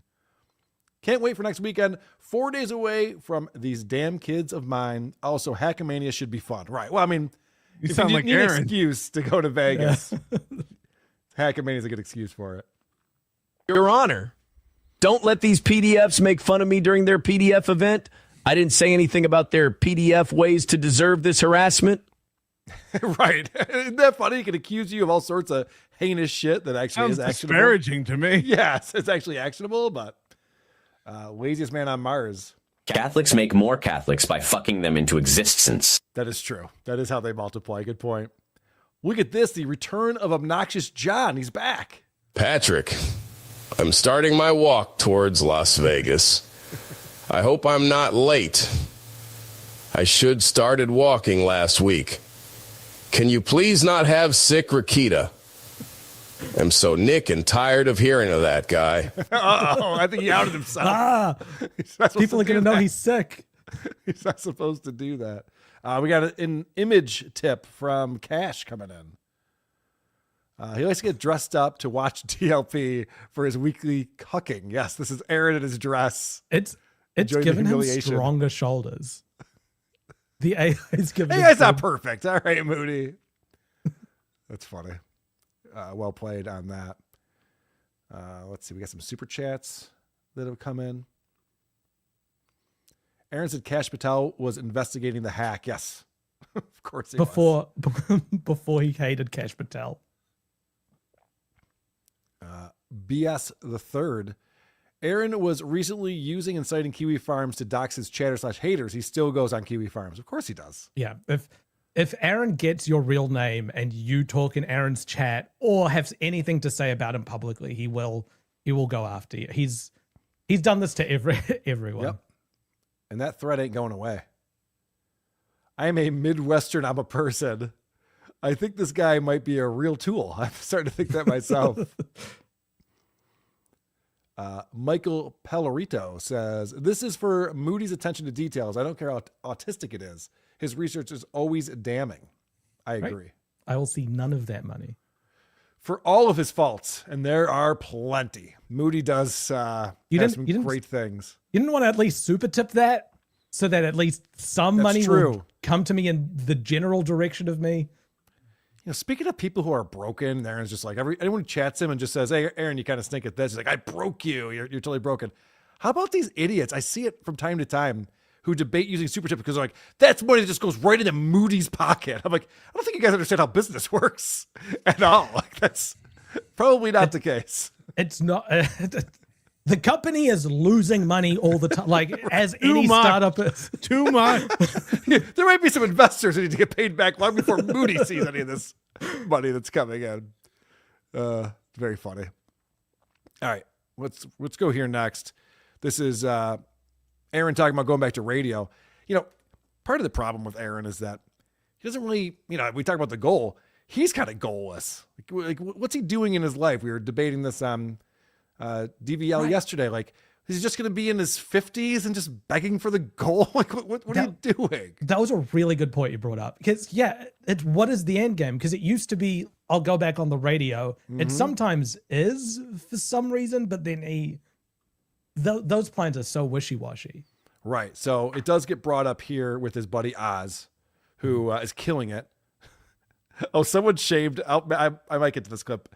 Someone shamed Aaron into giving Johnny bonuses because he only gives Oz bonuses for some reason, which is very funny. One of the guys who works for Leighton Media, who he was friends with and would go to these lunches with, has moved to a radio company in Vegas. Like, he's not even there anymore. So, right. Like, this is an industry that's very transient. These people move around a lot. Yeah. Or they're getting laid off. I mean, people aren't staying at radio stations for long careers right now. It's not like he's always going to have somebody going to bat for him at these stations. And even if he does, it's been years and years and years. Clearly, they don't have enough power to get him hired. Like, right. And he's in a bad position because he's in a broken marriage, which means that he needs to stay around his kids. So the only place he could look for a job is St. Cloud and the surrounding areas. He can't move cross country and take the whole family with him. He can't leave the state without permission. Right now. Yeah. Assuming he could. Your Honor, am I allowed to take a job in Iowa? Right. It's good to meet you. Nice. Frida with $1 says, what are the terms for Oz's bonus? Just give a flat amount. The percentage BS is emasculating. Well, I don't mean to emasculate you with Oz's bonus. Okay. This is what's annoying about this clip. I can't imagine that Aaron is misunderstanding this. He's purposely misunderstanding it, right? The person saying, like, it's emasculating to Oz that you're saying he'll get 50% of whatever we make over the goal, which is going to be $20, so it's $10, or it's going to be $15, or it's going to be $7.50. Like, that's embarrassing. It's like if Patrick sat here and started talking about the percentage profit share of Hackamania live during one of these shows. And if that percentage, or it's worse than that, Moody, because if Patrick goes, Carl, if you sell a few more streams, I'll give you $8.25. Right. It's just like, fuck you. I don't need your $8.25. Like, I wish literally profit. That's literally what, we're talking about with Oz and his bonuses. So it's a great question. Like, why do you bring this stuff up? It's just emasculating. You're just making Oz look bad. You're making it look like Oz isn't worth anything. You know, he's worthless. And as we found out last year through a lengthy discussion between me and Patrick, the like break even point for the thing he gave him was $60 over the goal. Right. So it's like at that point, yes, a dollar for dollar difference starts to, you get 50 cents per dollar above that point. But it's such a small amount of money he's debating over. Ultimately, it'll be like a $2 or $3 difference. Right. That's the point. That's why it's emasculating. Yeah. Because you're taking a grown ass man and you're talking about making $10. Someone on Reddit made a good point too. Like, if he only takes what he needs, which he says all the time, like we only take what we need on this show. That's the difference. Like I only ask for the bare minimum we need to scrape by. Why doesn't Oz always get 100% over the goal? Doesn't make any sense. For right. And then that one day when he's like, I'll make it 60-40 or maybe it was 75-25. Maybe whatever. 60-40 was Kevin Brennan's thing. Stuck it to the listeners. Well, it's to make up the bank, which then is used in the bad days. I know. Which he knows are coming. I know. I just thought it was a fun thing. You guys, some of you take your dislike of me and you project it in very strange ways, like getting mad at Oz's 50% bonus. That's not what the comment meant at all. But Oz is pathetic. Johnny is pathetic. Matt was pathetic. Corey was pathetic. He only surrounds himself with these people who won't speak up for themselves. Like, he doesn't want anyone funnier than him. He doesn't want anyone smarter than him. He doesn't want anyone who will stick up for themselves. And you know, he constantly praises Oz and says people in the radio biz love Oz, and Oz will be a big part of the radio show when we go back and all this stuff. But he knows better. He knows that these guys are just fucking fops and just wet blankets who will sit there and just co-sign anything he says. It's the only people he'll have on his show. People like Karmic or Kiki or Gino who will just sit there and take anything he dishes out to him. And I think that's just indicative of how he hurts his own show just to satisfy his ego. Right. It's like most people would want a hilarious person on. Imagine Opie or Anthony getting mad that Jim Norton is hilarious. Yeah, or Howard saying we can't hire Artie Lang. He's funnier than I am. Right. It doesn't make any sense. And Oz is just sitting there pathetic. Like, he is pathetic. To your point, what is the most memorable moment from his show over the last 3 or 4 years? The most viral moment was when April goes, Aaron, you don't satisfy me every time. I don't always get off when we have sex. And that, like, Aaron will never let that happen again. He'll never have a co-host on who doesn't say he's the greatest and he's killing it and everything's awesome. Oh, I thought it was straightforward. I don't know. Well, you know. But yes, every dime over the goal we get today, Oz's deal states that he gets 50%. The ADS runs strong with some. Oz, it's steel-toe derangement syndrome, not Aaron derangement syndrome, you idiot. It's the joke is it's STDs, and they turn into Aaron Imholt derangement syndrome if left untreated. Right. AIDS. He's mixing both of them up. I prefer STDs. People love Oz. Oh. He's sharp. I prefer STDS, steel-toe derangement syndrome, because they really have it for everybody. Yeah. Oh, yeah, but I mean... my kid's new dad with $2 says, are pitching radio stations with Oz big mistake?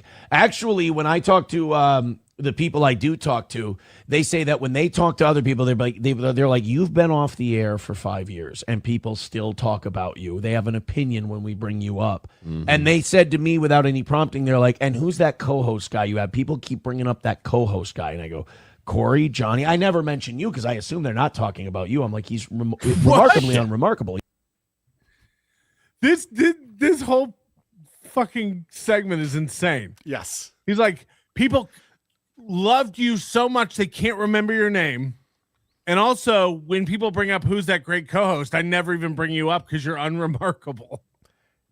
And the fact that he keeps saying people and they, I mean, if he's saying they because it's a non-binary person, then I get it. There's no way there's multiple people who are just like, Aaron, holy shit, we love you. We were amazed by your career after you left the radio. Everyone's talking about it. You have this co-host we can't get over. None of this happens. He was saying this week too. I don't know if you have this clip, but there was a clip of him this week saying like, I can't go out to a grocery store or anywhere without being recognized. Like everyone in St. Cloud knows who I am. Yeah, when he was they on the either radio, love me or they hate me. They always come tell me though. He's either shaking hands or getting dirty looks, but everyone knew that was Aaron Imholt from the morning show. Up that co-host guy, and I go, Corey, Johnny. I never mention you because I assume they're not talking about you. I'm like, he's remarkably unremarkable. He's terrible. Yeah. And they said, and I say Oz, and they go, yeah, Oz, that's the one. They keep bringing him up. So yeah, people love Oz probably more than they love me. Probably. It's close. He's so insane. No one on the radio is paying attention to Oz. Hold on. But also like let's break down what he's saying. People can't remember Oz's name, but they like Oz more than Aaron. Yep. So no one remembers Aaron's name. None of it makes sense. He's making all of this up. He makes shit up all the time about, people keep buying. I have the clip, but he talks about how people are buying merchandise. Let me pull that up real quick. You got something, Moody? Yeah, I do. Okay. So Aaron interviewed Zach X. Speaking of people who know him in St. Cloud, Zach X is one of these like provocateur. Right. He goes to all sorts of these.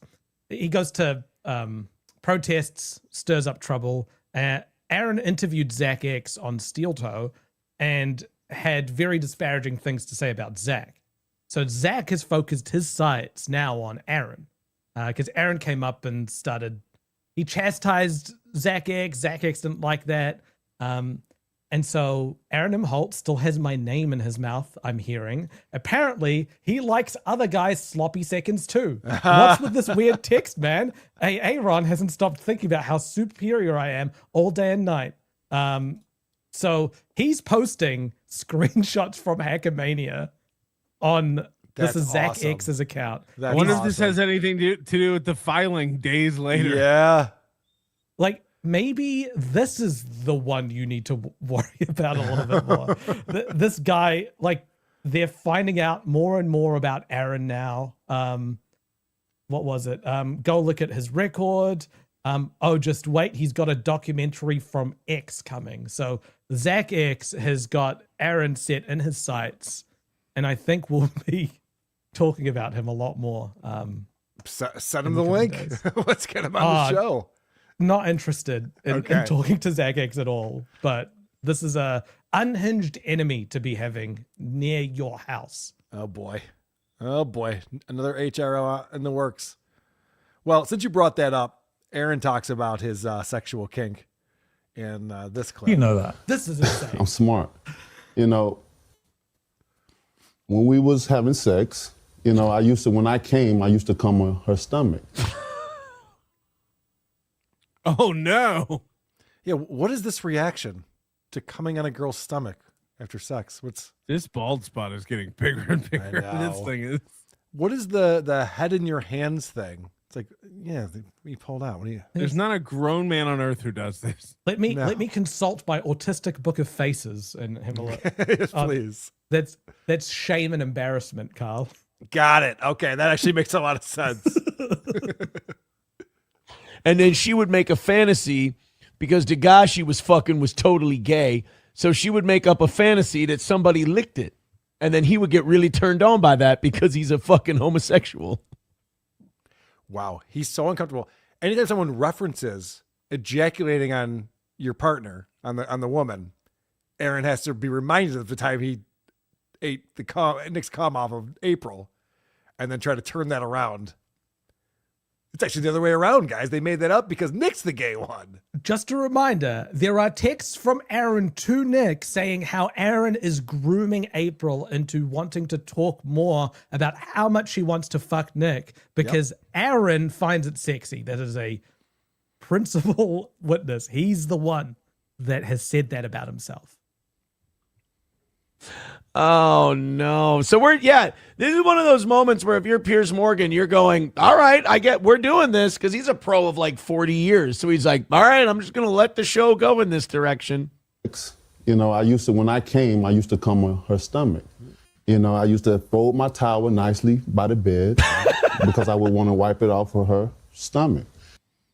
Yeah, with a towel, not a tongue, Aaron. Yeah, well, Taking you don't need a notes? towel when Aaron's around. I know. You're taking notes on this. Why is this cracking up too? He's like, yeah, I have a towel ready to clean up. Why is this so wild? This is a guy who wanted a fridge full of meats and cheeses by the bed. Yeah, that's weirder, right? Having a towel on the ready is not a big deal. Every sperm is sacred. Fuck that. Waste not, want not. Slurp it up, Deontay. Deontay didn't say anything about eating the cum off the lady. No. What he described is actually very normal. Everything he described is very normal. He's like, how's Piers Morgan going to handle this? I don't know, like an adult? Probably, I guess. What an OCD lay this guy is. I fold the towel really nice. You don't want to crumple that shit up. Jizz be flying everywhere and shit. And then she'd shove that in a pussy. She'd start rubbing a pussy on the walls like The Exorcist and shit. What? What's wrong with him? Does he just perceive things differently than normal people? He listened to a story about a guy talking about ejaculating on a woman and then cleaning it up afterwards. Yep. And then he inserted details that made it seem more like the story that April and Nick were talking about. Yes. Meanwhile, this guy kept a container of Mac salad and a bottle of mayo next to the bed all night long. Why even bring it up? Right. Yeah. He can't help himself because he's embarrassed by it. That was the whole, I think you're right. The whole like head in the hands thing. He's like, oh, fuck, this brings up a very embarrassing memory. So I need to address it head on and claim that it wasn't me. It was the other person. Like if it's not true, this would not be your reaction. If someone's mentioning pedophiles around me, I don't go, oh no. Right. Oh, why are we talking? Like, no, it's not applicable to me. Good point. Well, speaking of pedophiles, he's going to address nobody likes onions in this next clip. Right. Plantation life was designed to prevent escape. Even the damn geese. Kiki fried egg tits with $2. Oh, this is going to hurt them. Why? Kiki fried egg tits. Again. Why does NLO eclipse you in views and revenue? They don't. Oh, you know, if he would get off his lazy ass and do a show once in a while, he might. But if you go to my views on, well, my main platform is Rumble. I won't even combine mine.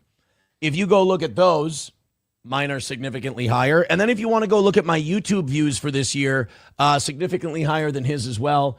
And does that mean Aaron's looking at this? I don't. Who even care? I don't know. pretend to have the biggest, best show. I'm not in a contest with this idiot. Maybe he does make more and get more views. I haven't tracked it. I'm not watching. That's what's so funny. So we know that he got like hundreds of thousands of views on his protest streams on YouTube, but he's still using that to act like he's got a bigger show. But it sounds like he's actively watching this number to see who's gotten more views in 2026. And the revenue higher, too. Oh, yeah. He says he makes more revenue than you, too. How the fuck would he know? How could he not? He does it 8 shows a week. Yeah, that's true. He should make more. That's a good point. Significantly higher than his as well. And the revenue higher, too. So it's another win for the toe. I appreciate that, Kiki fried egg tits.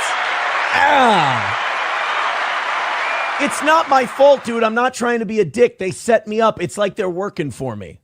Thank you, Kiki. We love you so much. You're our favorite, like, seems like they're paid by us person. Even animals were used as tools of oppression. Kiki fried egg tits. You have 41 views. We're a Rumble show, honey. You're going to figure this out one day. We're a Rumble show. YouTube's just our backup that we milk for a little something extra.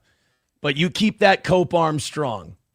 Yet enslaved people still resisted, strategized, and fought.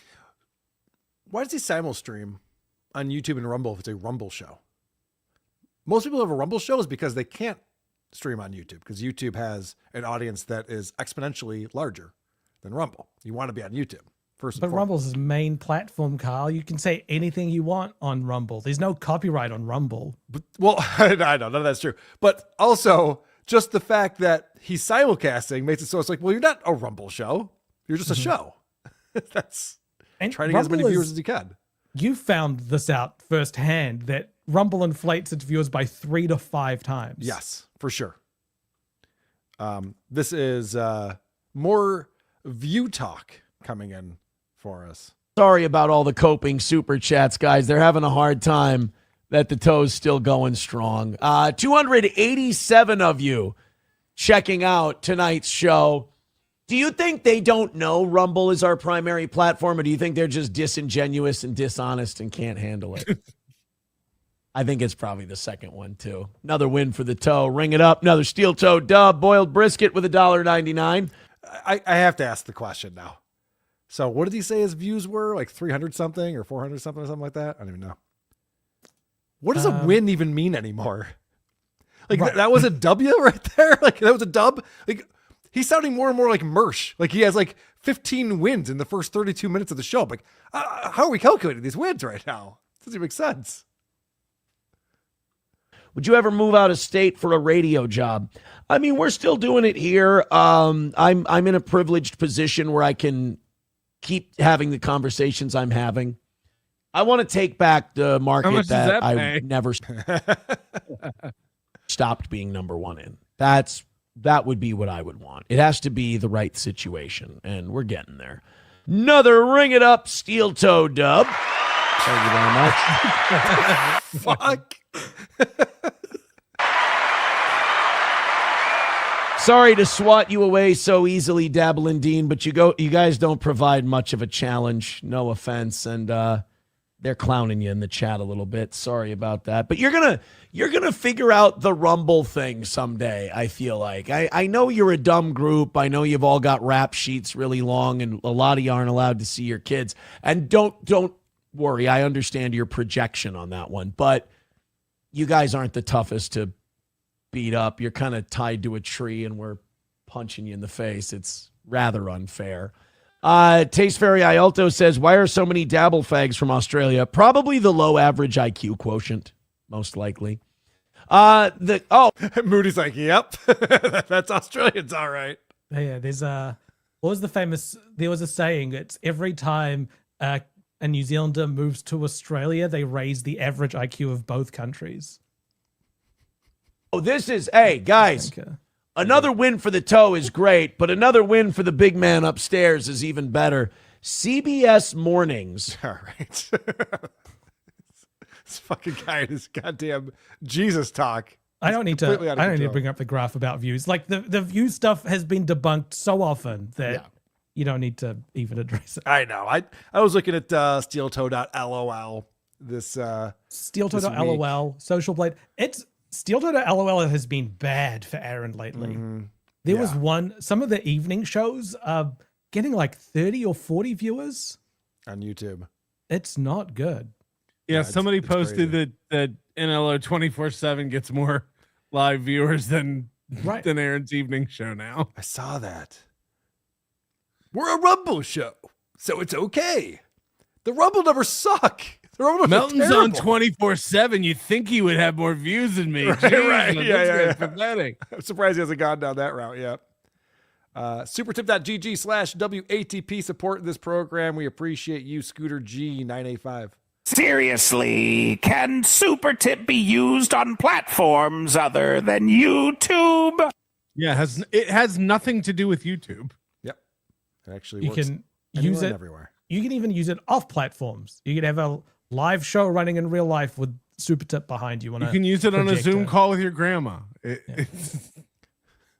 Misfit for $5. Have you seen my baseball? Another win for the toe. Aaron enjoying a Twins game. That's a huge cherry. Everybody knows that ice cream would be in a helmet.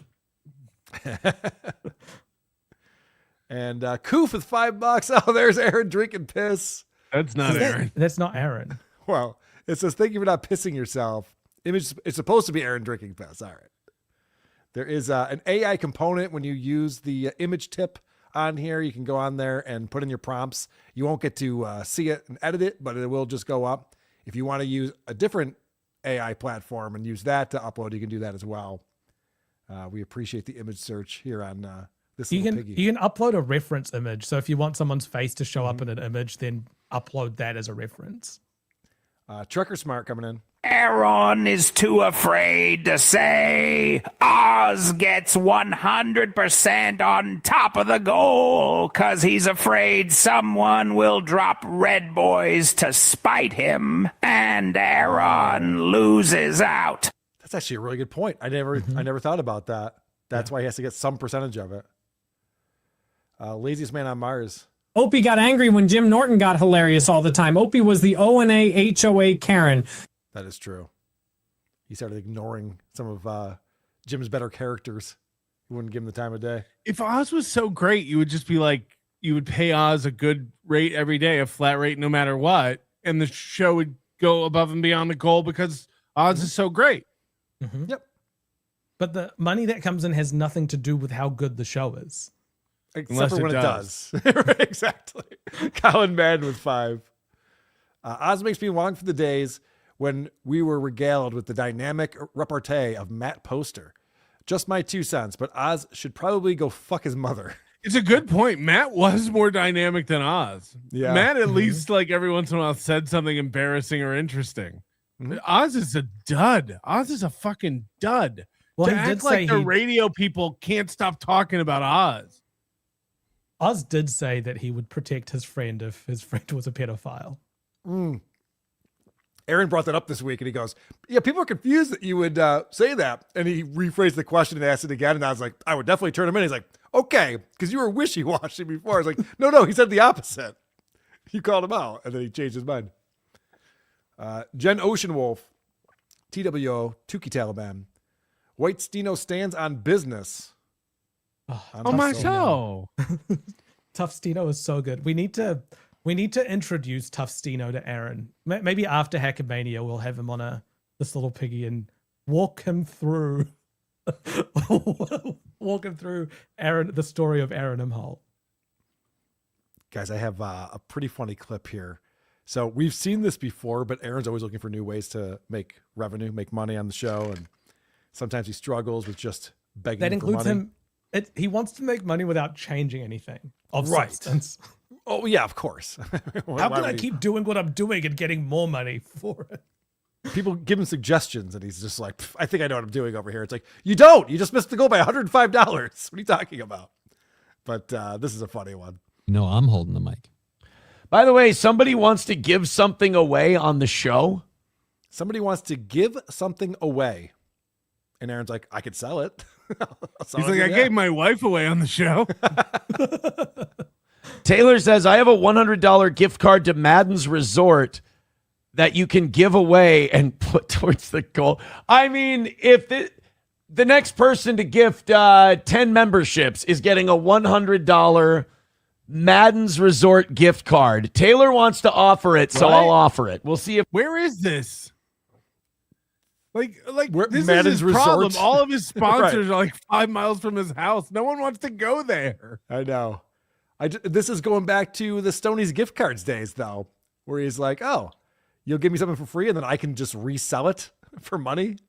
Prize night. It's been almost a year since he's given away a Stoney's gift. Or sorry, It's been sold a sold. Stoney's gift card. Yeah.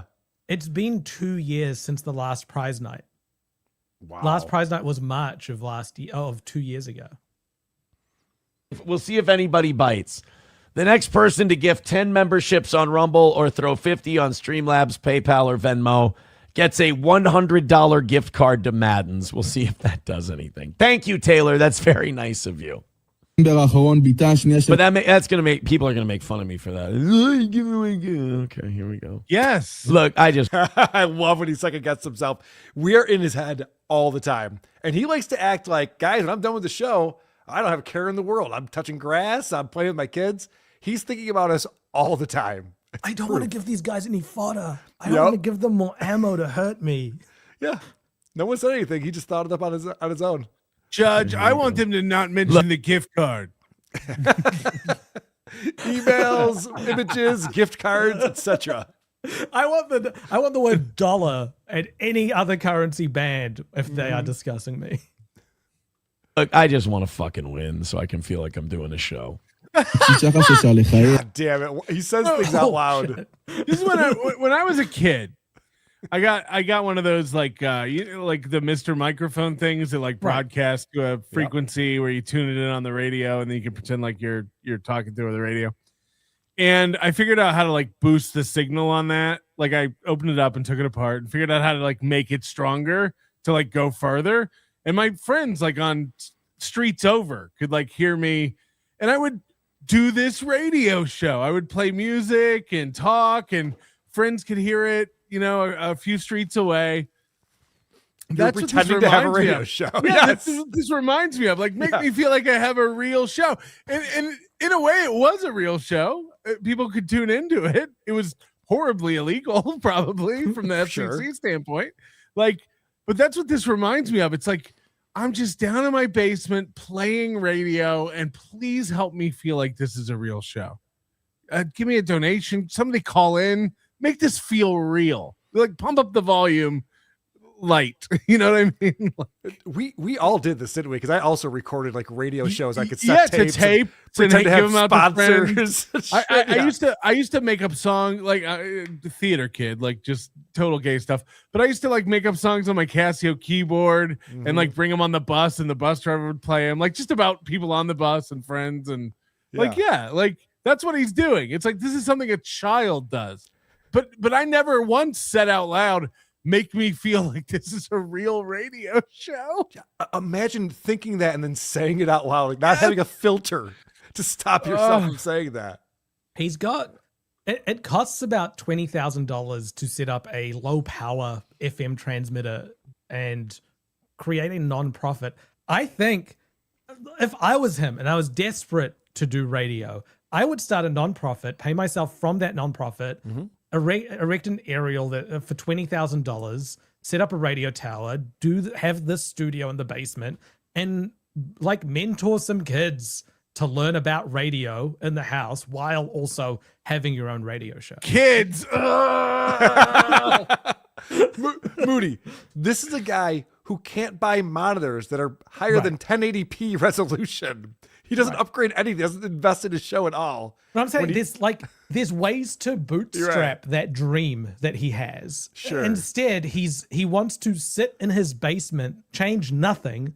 And like if you go back 5 years in time, nothing has changed in his life except for him making less money. Yep. He's sitting in the same basement. Fewer friends, fewer co-hosts, less money, fewer viewers. Surely you'd go 5 years from now, what's that going to look like? Am I going to take off, or do I need to do something myself and change the setup? And that'd be an amazing question. Where do you see yourself 5 years from now, and what are you doing to get there? And it's within reach. Instead of spending all this money on trying to shut up all these people, take those legal costs, put them towards an antenna and radio equipment, $20,000, which isn't outrageous for the amount of money he's probably spent on attorneys over the last four years with his legal trouble, and run your own radio speaks station. to a bigger glaring hole in his character and his work ethic. Like, April is the general manager. It was her responsibility to handle all the show stuff. Even when he had a job in radio, he sold ads for it. He doesn't want to do the work or handle the admin or any of that stuff. He doesn't want to own a business. He doesn't. He wants to be talent on air. If he could, dissolve Steel Toe Media tomorrow and go back to work for a station, I think he would go work for a radio station for $30,000 and fold this up. Just like I said with Chad, like Chad would take a $30,000 year radio job tomorrow. He was going to do it for zero. Right. But no, I know what you mean. He was literally asked the question, how much to quit his show forever? Did you see this clip yet? Yes. This is amazing. Because this actually goes along with what we're talking about right here. It tells you everything. Let's go to numero uno for $2. Thank you, pal. How much would it take for you to quit the show? I love that while he's contemplating this, you see his missing teeth. It's like, well, I do need teeth. Like, look at that. All right. What you're going to hear here is first he gives an outrageous answer, and then he actually gives a real answer, which is fascinating. Tax-free, bish. $2.5 million. First of all, and I'd quit. An adult says after taxes, not tax free. Tax free. There's no such thing as tax free. I'll buy your company. I'm not paying taxes on that. Well, no, you're gonna have to pay taxes on that. Right. That's how how you sell companies. Right. And I'd quit the show. $2.5 million. Well, no, not that much, because that would be like invest it wisely and retire money. That's a little greedy. Is it? This makes no sense. I know. This guy's 39, right? 39? Yep. Mm-hmm. And he's like, what did he say? 2 million? 2.5. 2.5.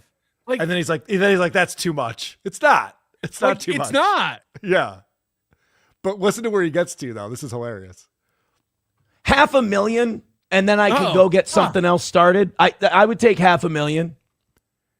That's the sad thing is he thinks he can get something else started. Well, right.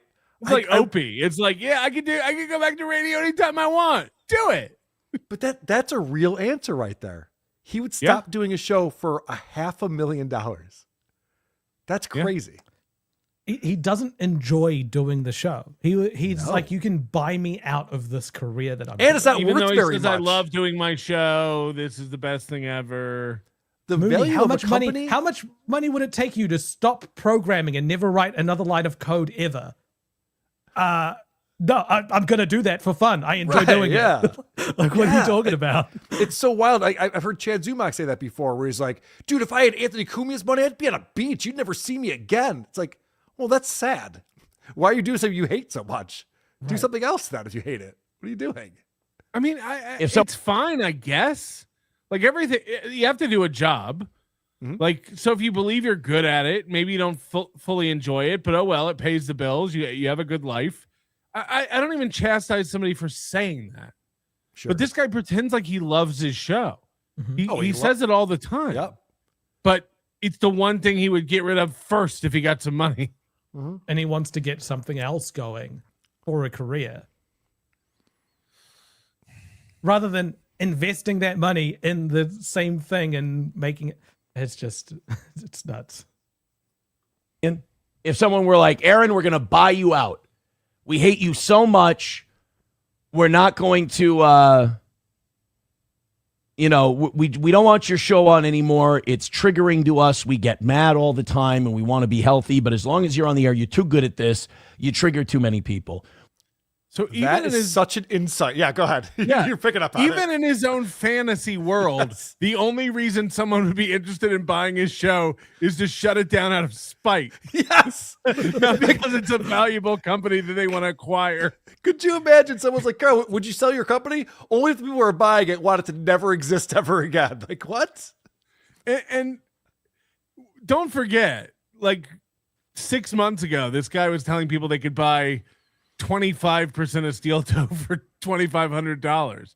His price back then was 10 grand. 10 grand was the value of his company. But the thing that would have gone through his mind is they could have the steel toe trademark and all of that, and I will start off as iron toe or whatever. Right. Well, because for him, everything's about today. So if you can get $2,500 today, then who cares about tomorrow? That's a big day. Yeah. Want to take you off the air? How much would it take? I think I'd sell out for $500K. I think we can raise this. That's amazing. Dr. Steve. That's fucking amazing that he would say that. All right. Because I know how much it would torture him to not be able to.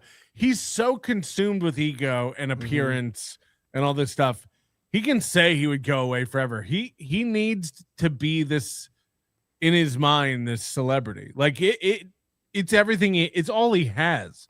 His ability to get women stems from this radio show. His value, what he thinks his value to his children are. Your dad's a big radio star. Like if that went away, I don't know what this guy would be. He would be just a yokel in the middle of Minnesota who's unremarkable in every way. Well, he'd be telling everyone about his radio days, just like he does now. Right. Number one in the mornings. But he couldn't tell him about it on the air. Right. He also watches everything. I don't know if either of you caught this, but Kelly, Ghost of Cabby, and Haley did a show on Pretty Antisocial just this last week. And it's a 4.5 hour, like it's a long show. Inside it, there was one sentence that Kelly said, which was, look, Aaron likes the movie Tombstone, and it makes me second guess it and not like the movie as much, just because I know how much Aaron loves it. It's one of the best Westerns of all time, but just based on how much Aaron likes it, it makes me like it that much less. Aaron, the following morning after that show, made reference to that. He said, "You might be one of those guys who doesn't like to watch a movie just because Aaron likes it. Maybe your brain's broken like that." It's like, this is everything. It's a comment buried deep in a 4.5 hour video, the 4.5 hour show about Aaron, and he managed to pick it out and say it on his show. It's insane. And there's no amount of Aaron liking Tombstone that's going to make that a bad movie. It's fucking amazing. Right. That's what Kelly was saying. But it's joking. Whatever it was, it's insane that he was watching that deeply into a show that's breaking him down. It's unhealthy. Aaron should not be watching this little piggy. He should not be consuming all this content that's there to shit on him. It doesn't put you in a good frame of mind. Unless he actually listens to what we say and makes changes, which he does from time to time, like little tiny ones. If I can pull apart the subtext here, what you're saying is Haley's got to stop having these broken women on her show. No, Ghost of Kelly's a Cabby. guy. Yeah. That's the joke. Okay, I get it. I get jokes. All right. This is what is this one? I forget what I pulled up. With our shirt off. I don't understand why we would do this. Kiki Fried Egg Tips with $2 says, I gave NLO $940 in super tips in March, 384 WATP. Please do not come on shows that you hate and advertise what a loser you are. This is also not even true. I've never even heard that name in my life. Yeah, who knows? But regardless, it's hilarious to me that Aaron hits this chatter. So it's like, by the way, I have money to throw around. I do support these other shows that I like. And Aaron goes, that's embarrassing. You're supporting shows. This is the same asshole who used to have his whales on the board behind him or scrolling underneath them. And when he's desperate for money, he's like, where are the whales? Where people will give the big bucks? And now he's acting like a person who gives money to shows is a loser.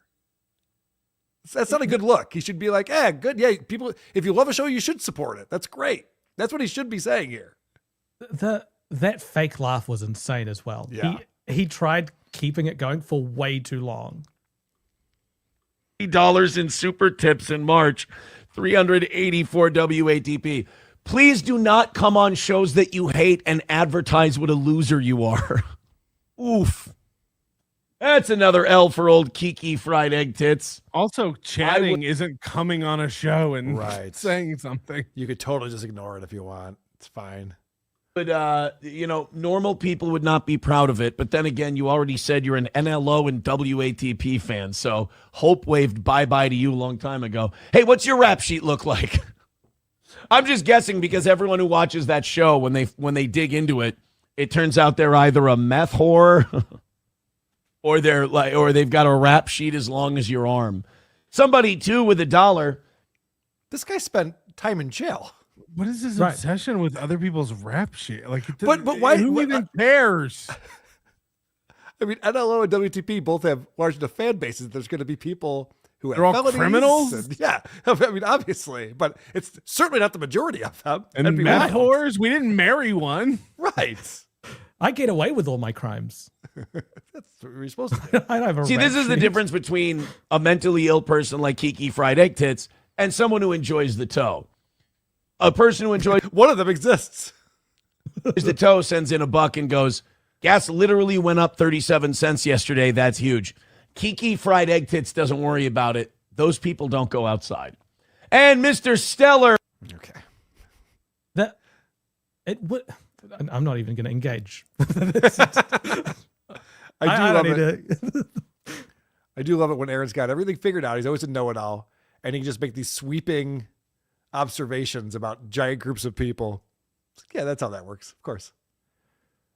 Since we're talking about the Dabbleverse, Aaron made this comment. I did put this on Dabbleverse Live yesterday. Mike picked this out, but Aaron loves to not learn how to be better. Oh, by the way, thank you, Nicholas, my golfing buddy, with $10 on PayPal. Thank you very much. See, I don't want to, be a retard about it, but when I get rewarded and it works, what am I supposed to do? Thank you. We've got a little bit of life. Let's keep it up. Let's roll. Let's do it. 210. Let's get under 200 here at 8:30. Let's get under 100 by 9. He would be one of the best sign language people down in the corner of a show. Oh, right. Yeah. That could be a career. Yes. He picks up some ASL. I think he could really, really make a living. Yep. 9:30, and let's notch a win today. Thank you, guys. You put some wind in my sails. Let's go. Streamlabs, PayPal, Venmo, Super Chats, and Rumble Rants. By the way, guys, if I ever acted like this for $10, I would hope you'd pull me aside or maybe just on the air, just be like, Carl, get a grip. What's going on right now? The only time to act this way, if there is a time, maybe during a fundraiser for like some raffle for a kid's sports team, maybe this is acceptable. But I even then, that's he's bipolar. He gets so down and then he gets so high up over $10. Yeah, you can almost see both of them in this still. Yeah, there's the high and the low right there. Wait, Frida with $1 says, I've seen other huge streamers do a Jocktober style fest show that brings in viewers and donors. Okay, so this triggers them. Someone gives them a recommendation like, hey, if you do like a Jocktoberfest style show, get some views, get some money, could be good. And his response is not just like, I don't do drama. He used to do that. He did. That's how I know who he is. He reached out to me directly. I haven't seen any huge shows do that. I've seen shows that get 800 or 900 viewers. Over 1,200 right now. Thanks for being here, guys. Hit the like button while you're here. Appreciate it. Do it. That's the biggest I've seen with shows that do that. That's not huge numbers. We do 700. I mean, that's the same. That's literally the same size audience. Carl, so is no, they 700 less than 800 or 900? It is. And it's also less than the 1,225 who are watching this show over 2 hours. I just want to make sure because this guy beats everybody in numbers. I'm just confused because the number he said he does is less than the number. Carl, you got to convert it into Rumble numbers. Rumble's his primary platform. It's a 5,300 person show. Right. That's how many people are watching us right now if we were on Rumble. It happened with it did. Point Devil Point. I literally switched over to Rumble and had thousands more people watching me for some reason. They don't get big viewership numbers, and you're stealing someone else's concept.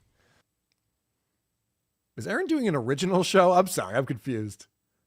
Is this what he's doing in an original show? Because it's interesting. He came on, what was this, Tuesday morning.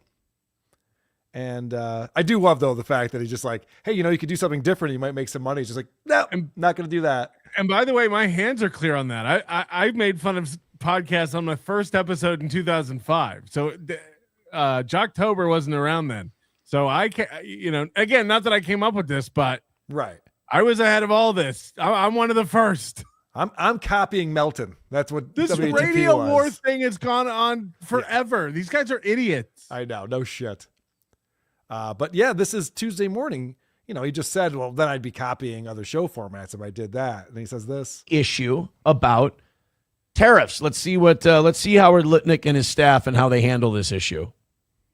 All right, so then he starts playing a song parody, and he comes out of that. And he said, la, na, na, na, na. By the way, if people want to say, Aaron, did you really just do a shitty, hacky morning show intro into a parody song?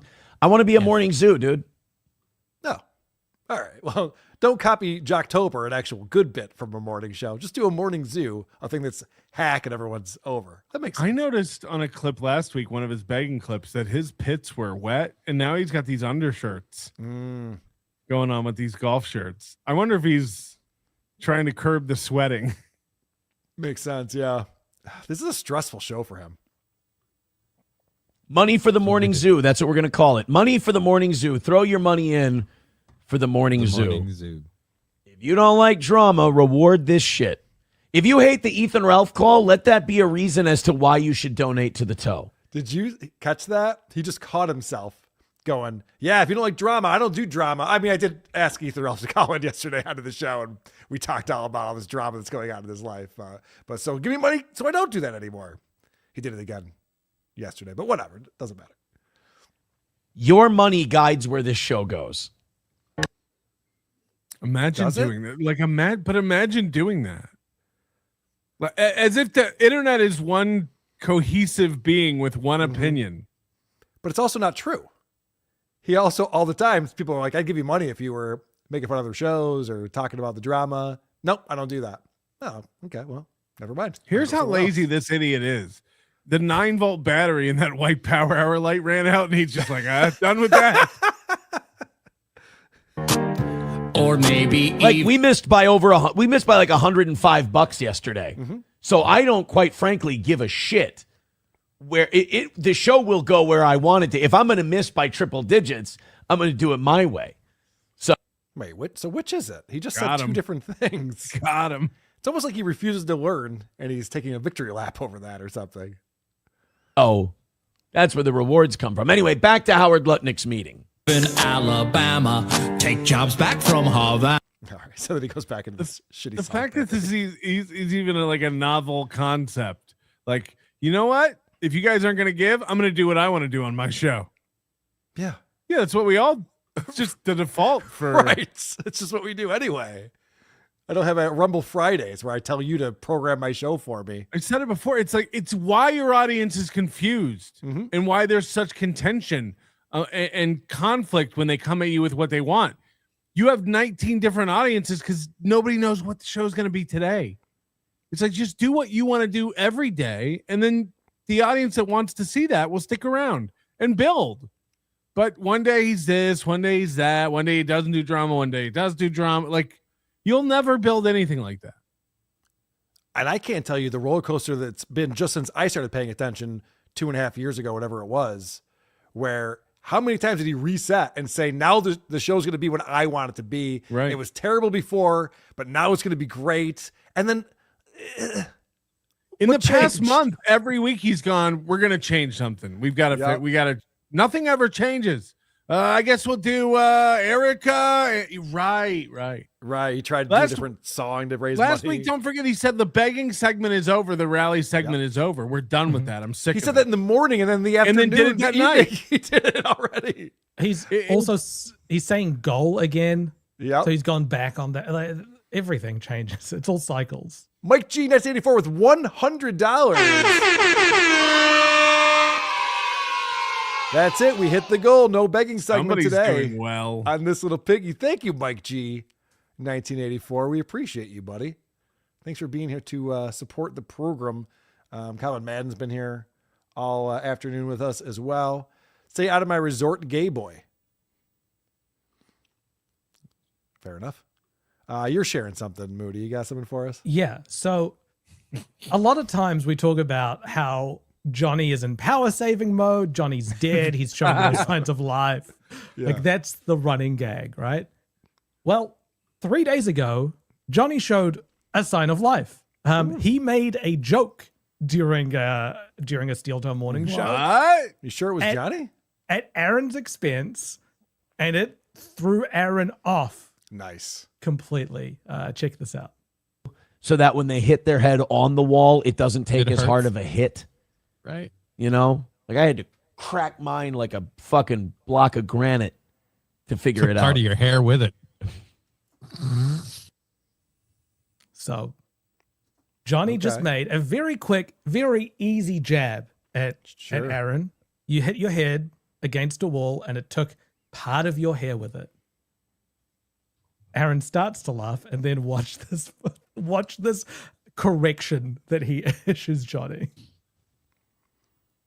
That wasn't, I don't think that was intended to hurt as much as it actually did. Like it wasn't. It was meant to be just a fun little jab. It's really the punches you don't see coming that hurt the most. I know that as a fighter. That so does April. When you don't, you know, they can be the hardest punch you've ever, but if you saw it coming, you can brace and roll with it. It's when you don't see them that you end up getting cold cocked. That's why they call him a sucker punch. It was a sucker punch. That was a cheap shot, you bastard. Yep, I'm sorry. Sam No Show. problem. Sam Show is he's Norwooded. Oh no. Oh, buddy. That's So that a that's clear how message Aaron was just sent that like, hey man, you don't clown me on my show. Right. The last thing we want on this show is jokes people don't see coming. Yeah, what's he even talking about? But yeah, that was a clear message that was just sent, and he had to apologize. You saw Jen just go, "Yeah, sorry, man." What? Stay in your lane. Wow. And that's the sidewalk. Well, all right, this is some Easter talk, guys. Easter is this Sunday. I know you guys are very excited. when's second Easter though? No, Easter is the important one. Yeah, Sunday. It's not a public holiday for you guys, right? Well, it's on a Sunday. Well, we get Friday and Monday off. I don't think so. I don't think We so. get Good either. Friday and Easter Monday. Is there anything sadder than Aaron driving over to his kids' forever home with 3 Easter baskets in the back seat? Well, that's what's so funny about this clip is that Aaron forgets that he has kids, even though Easter is coming up. Easter was central to the breakup between him and the Reketas. Yes, it was at the Reketas. Because it was weeks after Easter when they broke up, but he was over at the Reketas' house and they were opening up their Easter baskets from weeks later. Yes. Yeah. Out like going to mass on Thursday and Friday and Sunday. I've been thinking about, taking the kids out for Easter or going to grandma and grandpa's and cooking up, an Easter meal and all that stuff. What? What's an Easter meal? I don't know. Peeps? Hot cross buns. Fuck, I forgot about all the Easter bunny shit. Oh, thank God I remembered. Look, kids, here's a chocolate rabbit. It's hollow like your dad. But he never has his kids during actual Easter.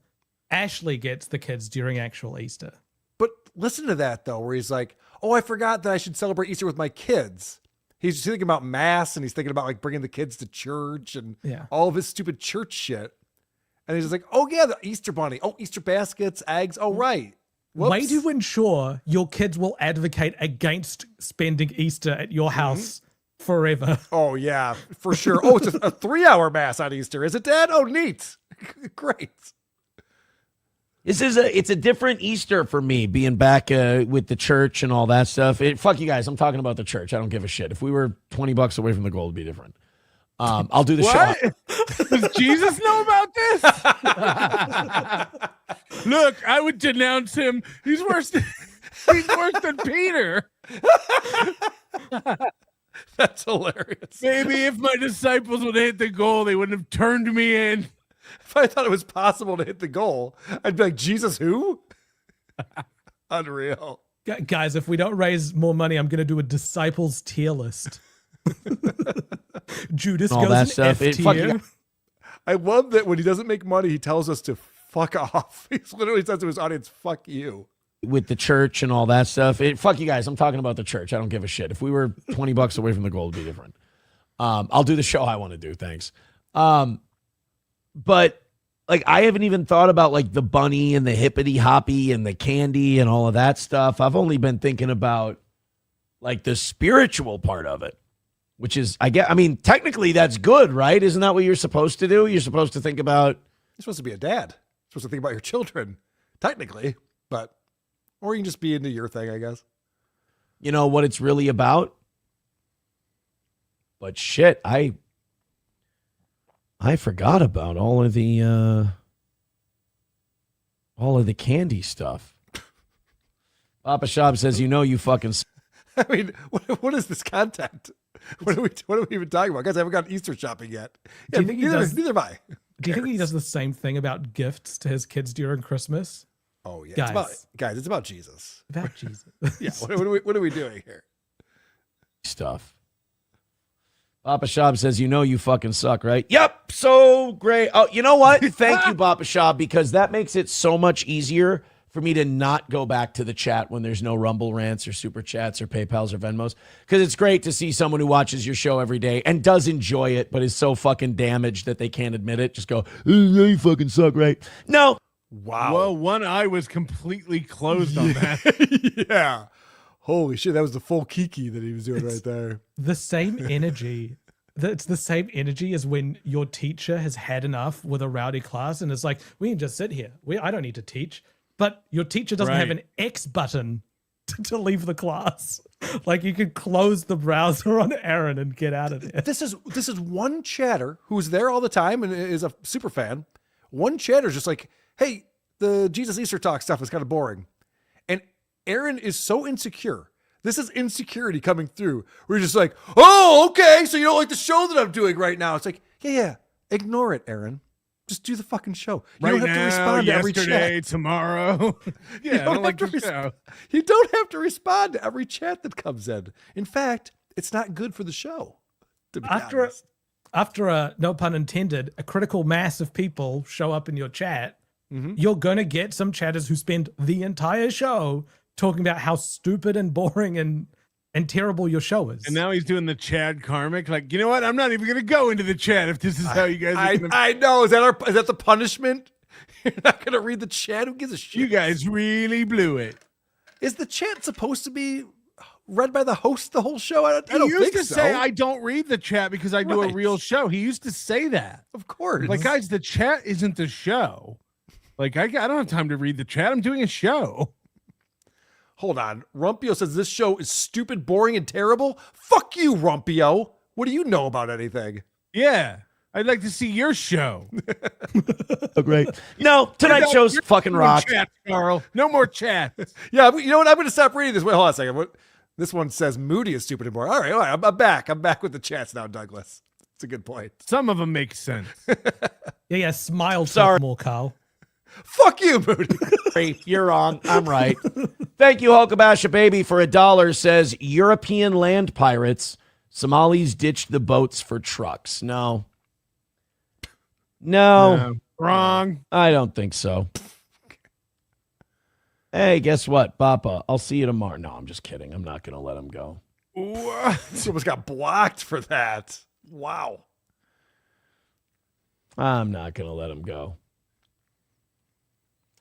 But what? No, but honestly, fuck you, kind of, because like, how would I know if it's good? You're like, oh, you're talking about the Easter Bunny. Yeah, I'll talk about whatever the fuck I want. It's making the same amount of money as the fucking killer shit I was doing a minute ago. So killer shit. Maybe the shit you were doing a minute ago wasn't killer. Look at that duck face. This is some OJ level reactions. Yeah. No, actually, fuck you. That was a piece of shit thing to say. I'll see you tomorrow. So Aaron has gone back to the amount of money I'm making equals how good the segment is. He just said that. So which is it? Is the show ruled? It doesn't matter. Money comes in or not. It's very confusing to me. He's Also, very confused. What is this face? This face is awesome. what difference? Makes me happy. What am I supposed to do? Fucking tap dance for you? No, thanks. Hit like. Anyway, where's my piss bowl? I'm Chevmatic with $1 says it was a good show. Oh, I know it was a good show. Absolutely. I fucking crushed it today. We're back. 110 away from tonight. Make that goal match the rest of it. 110 is the number. Aaron. Do you think Aaron at his accountant's going like, why are you buying so much apple juice? He's like, look, I need to pretend to drink piss during my show. This is I can write this off, right? This is he's like, you can't write off groceries. He's like, no. Let me yeah, no, you don't understand. It's a prop. This is my piss analog. All right, I might end things after this clip, but like your life or yeah, exactly. Carl, we haven't watched one begging segment. I know I can't do begging segments all the time. Carl, I can't do the begging. Quintessential toe. There's so much begging this week, and it's so pathetic. In fact, Bubble Popper did a great job where he was just going 1.5x speed and just putting in like 10 minutes, 12 minutes worth of begging, which is all pathetic and hilarious. But what is this skyline in this thumbnail where it's all the buildings just have a slanted roof and they're connected? It's been morphing over time. All right, somebody help me out. Hi, good evening. Welcome to the show. Unbelievable rallies these last couple of morning shows. Ridiculous. You guys are the best. Thank you. Blah, blah, blah. Thank you for hitting last night with those merch orders. That was very supportive. A few people bought some merch and said, wanted to chip into the show, but I wanted to get something from it, for it. So, okay. I have two observations on what just happened there.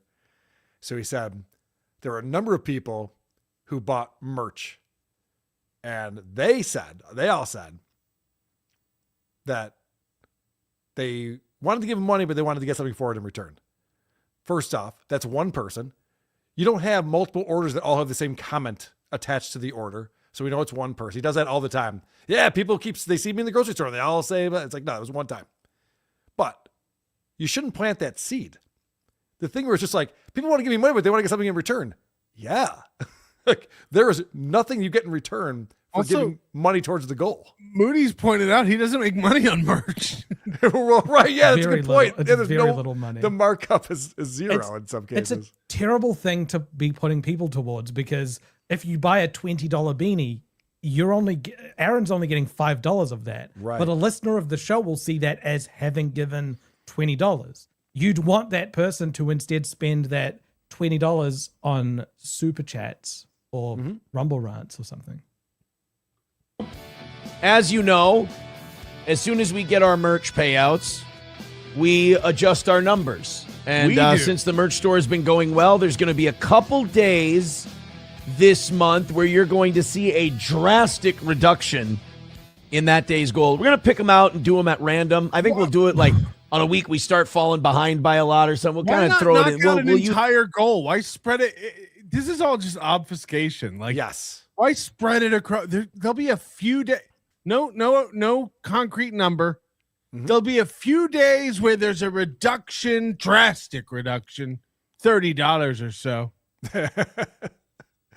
Like, it's what he's doing right here, what he's setting up is literally so that he can save face when he misses the goal by a bunch. He'd be like, well, thank God we have that merch money, so we hit the goal. All right, hit the applause. I'm out.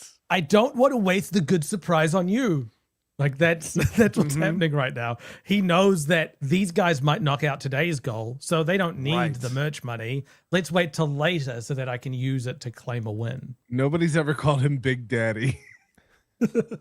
This month where you're going to see a drastic reduction in that day's goal. We're going to pick them out and do them at random. I think we'll do it like on a week we start falling behind by a lot or something. We'll kind of throw it in. We'll use it as a bank. You already do that. It's already a thing. What's he talking about? Is it a new thing now? There's an extension on Streamlabs where if someone purchases merch, it'll show up on your screen and advertise that someone's bought that. Why would he not include that on his because no one buys merch. Right. But if they are, then do that. Right. As it were. A rainy day fund. So, yes, last night we end up we missed during the show, but we end up hitting. Then today. How convenient. So I was going to write it all off and say, what do you do? This week's going to be a loser. It happens. We'll just do good shows. We won't worry about it. Then this morning, everyone's... Hitting the goal is like April's orgasms. They happen later at someone else's house. There's blood involved, but whatever. We hit the goal. Believe me, she came. Starts going ape shit and things start going really, really well. And the loss number all of a sudden drops into the double digits. The goal gets knocked out before 10 o'clock. And we think, you know what? We might be able to hit this thing. We think. So I said, Johnny, if they get back to perfect for the week, I will give you a $50 bonus if we get back to because Oz gets all these bonus opportunities, right? And Oz gets all these chances to make all this extra money, and he usually does. Yeah. He usually does. Usually makes all this extra money, $8 at a time. God, I'm sure Johnny's really jealous. It's like promising your kids something, if you do it enough times and it doesn't happen, then they're just gonna learn to be disappointed. Yeah, don't tell her you're gonna buy her a Nintendo Switch. Buy her a Nintendo Switch. Right. It's like, who's that in reference to? If Daddy has a good day at work today, then maybe then I'll buy you some treats tonight. And then, sorry kids, Daddy did not have a good day at work today. Eventually, they'll be like, another bad day, Dad. Like, And Johnny never gets that opportunity. So I said, okay, we'll do it. Someone shamed him into this. This is definitely a thing where just like, oh yeah, you're right. That's kind of a dick move. I would do that for Oz and not for Johnny. Knock it out. We're I think it was like 85 away or whatever. They got within $25 of it. So I said, it doesn't feel right. So Boozamak tells me in the chat, he goes, you got to extend the offer to the evening show tonight. You got to give Johnny that second shot at that bonus. And I said, Boozamak is the one who shamed him into this. Okay. Aaron's also set this up in such a way where it incentivizes him to not want to raise that money for Johnny. Right. If he gets $50 over the goal, then he will give Johnny $100, which puts him at -50 away from exactly. So it means that as long as Aaron gets up to and including $50 beyond the goal, up to but not including $50. Well, you're not even factoring in Rumble and YouTube's cut. Right. But no, you're exactly right about that, Moody. Like, we've seen Aaron where he gets the goal, and then it's like anything above that goes towards a bonus. He's like, all right, guys. He stops begging. He signs off. Yeah, we're good to go. Stinks at money. He thought he was going to have a month goal free from the golf tournament. He paid Gino and Kiki $3,000 to do comedy at this gig that had 50, 60 people there. This guy sucks at money. But he also wants to be seen as this guy who's so generous. Right. And is constantly like helping out his buddies. I saw a clip this week where someone was calling him out. Actually, it was Kiki's Baloney Tits, whatever the name is, was calling him out for, Johnny getting paid minimum wage to go over to his house, for a while there. And he can't even argue with the fact that it was minimum wage. If someone's on a show for 4 hours and they're making $50 over 4 hours, you can make more than that at McDonald's. Well, just run the numbers at the end of the month and be like, look, I've got a little bit of extra. Here you go, Johnny. Here you go. Here you go, Oz. Thanks so much for your help. And you'll get that good favor from them. Like, they'll think, oh, Aaron takes care of me when he can. I've given bonuses to people on WATP. I've never talked about it. I've never once brought it up. This guy talks about it multiple times throughout the week. He turns it into a public spectacle with a public failure as well. Right. It's just one of those things, like, as an adult, you do all the time. Like, you and your friends are out to eat, you pick up the check, you whatever, like, you're buying a coffee, you want anything to your friend next to you, it's like, to save time, like, so you don't have to order after me and that kind of thing. And it's like, and you don't even think about it or mention it. No one's keeping tabs or running tally. This guy, like, never does that. And if he does, makes the biggest deal out of it, needs everyone to know, comes on his show and talks about it. I go, producer Chris, if we get 1,500 people watching tonight, I might have a Miller Lite in the fridge for you next time you come over to my, only $14.89. Sorry about that, Chris. You never pull him aside and go like, you guys come over, you drink at my house. You never fucking kick in for the keg. I bring all the snacks. And you know what? That sounds like a good idea. So tonight, we notch a win and go over by 25, we're going to give Johnny that $50 bonus because it just ain't fair. And we're only 8 memberships away from, 8 memberships away from 600. 600. And so if we do that, I have to go until 9 tonight. Now, the other thing is, if I have to go till, there's a lot of moving parts to tonight's show. We got a whopper of a. It's like old school steel toe right here. Or it's an OCD person telling you about all their compulsions. If I step on a crack, I need to spin around 3 times. Otherwise, my mother will die. This gets crazier. A last evening show of the week.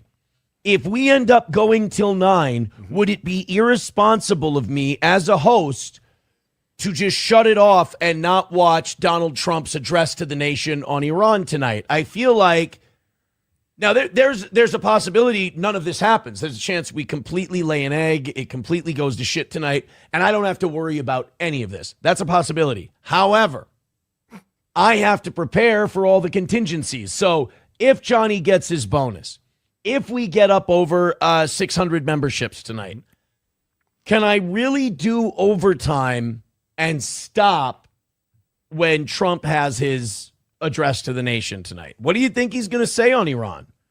I bet you it's going to be some bullshit, but it'll be entertaining. As they say in Training Day, it's 90% bullshit, but it entertains me. That's why I'll watch it. So we've got a lot of plans tonight. They're kind of in your hands. We'll see what happens.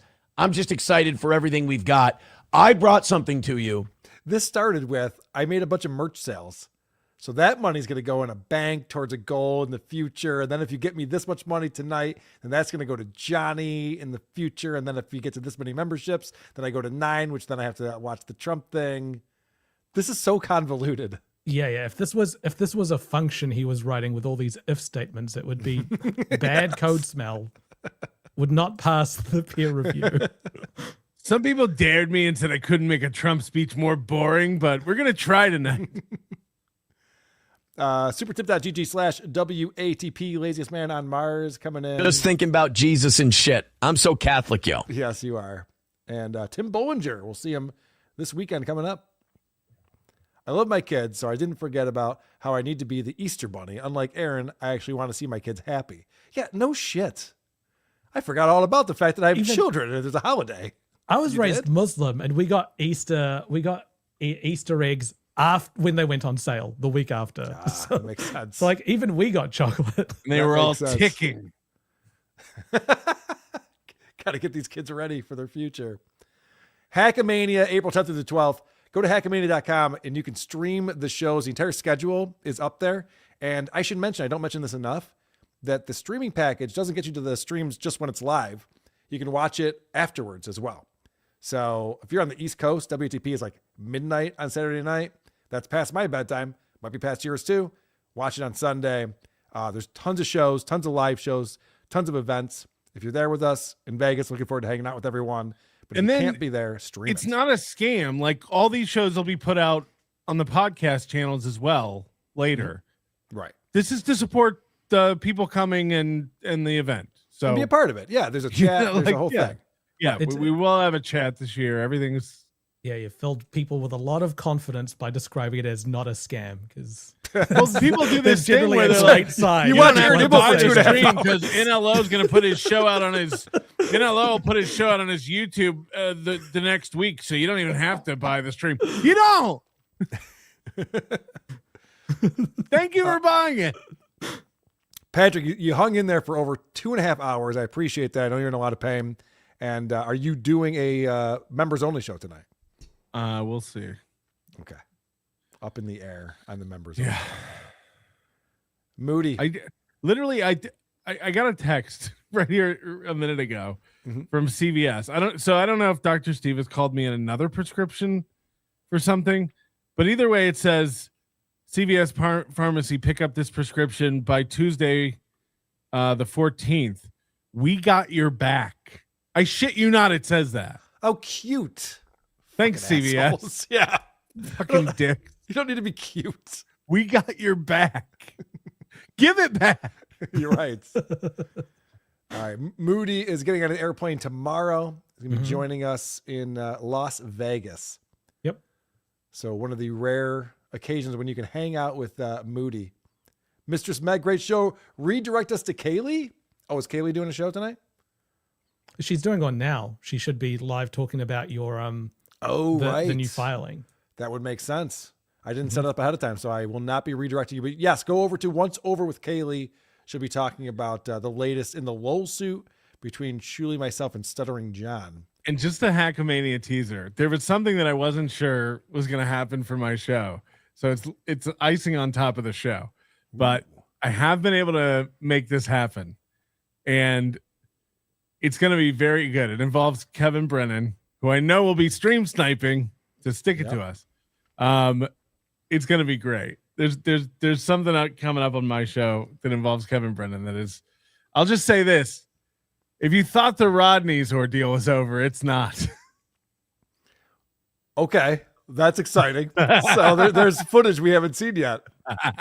Also on my show, for anyone who's sniping it and posting it to Rumble or YouTube, gay porn. We're just going to be watching gay porn clips exclusively on WATP and the Creep Off. It sounds like TLP is going to be the least interesting show during this weekend. I don't know why you'd be wanting to shut that one down. Right? Let it flounder. Let it flounder. agree. Don't give any new content. I might have a new game for us on this little piggy at the Hackamania. Koof. I have some cool stuff too. Moody and airplanes? Oh no.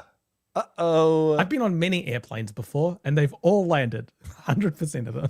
All right. Well, somebody said the streaming was shitty last year. It wasn't. We got praises on the streaming last year. Yeah. It was flawless. Streaming is great. Sound is good. Video is good. These guys actually pay attention and want to do it right. It's awesome. The first year streaming was spotty, but this year last year it was great. Hackamania.com. Check it out. We'll see you guys in Vegas in a week. There's a show in town, it's going down. Every week we're back on solid ground. Steel toe slipping, but we're gripping. Got the key to spill, it's always flipping. From April's scrim to Aaron's glee. Oh, this drama's just a spree. Polydrama, legal trauma. Another win, oh, that's the karma. This little piggy went to YouTube. This little piggy's on Rumble now. This little piggy's begging for dollars. And this little piggy's breaking down loud. Every week we'll recap it slow. Tune in for this little piggy show.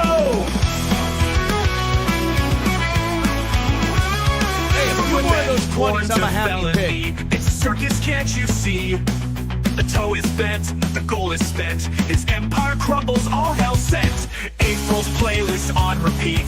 Aaron's lies we can't defeat. The countdown's on, it won't take long to see this piggy squeal his song. This little piggy went to YouTube. This little piggy's on Rumble now. This little piggy's begging for dollars. And this little piggy's breaking down. Wow! Every week we'll recap it slow. Tune in for this little piggy show. Oh, this little piggy ain't missing a thing. Just sit back, laugh, and watch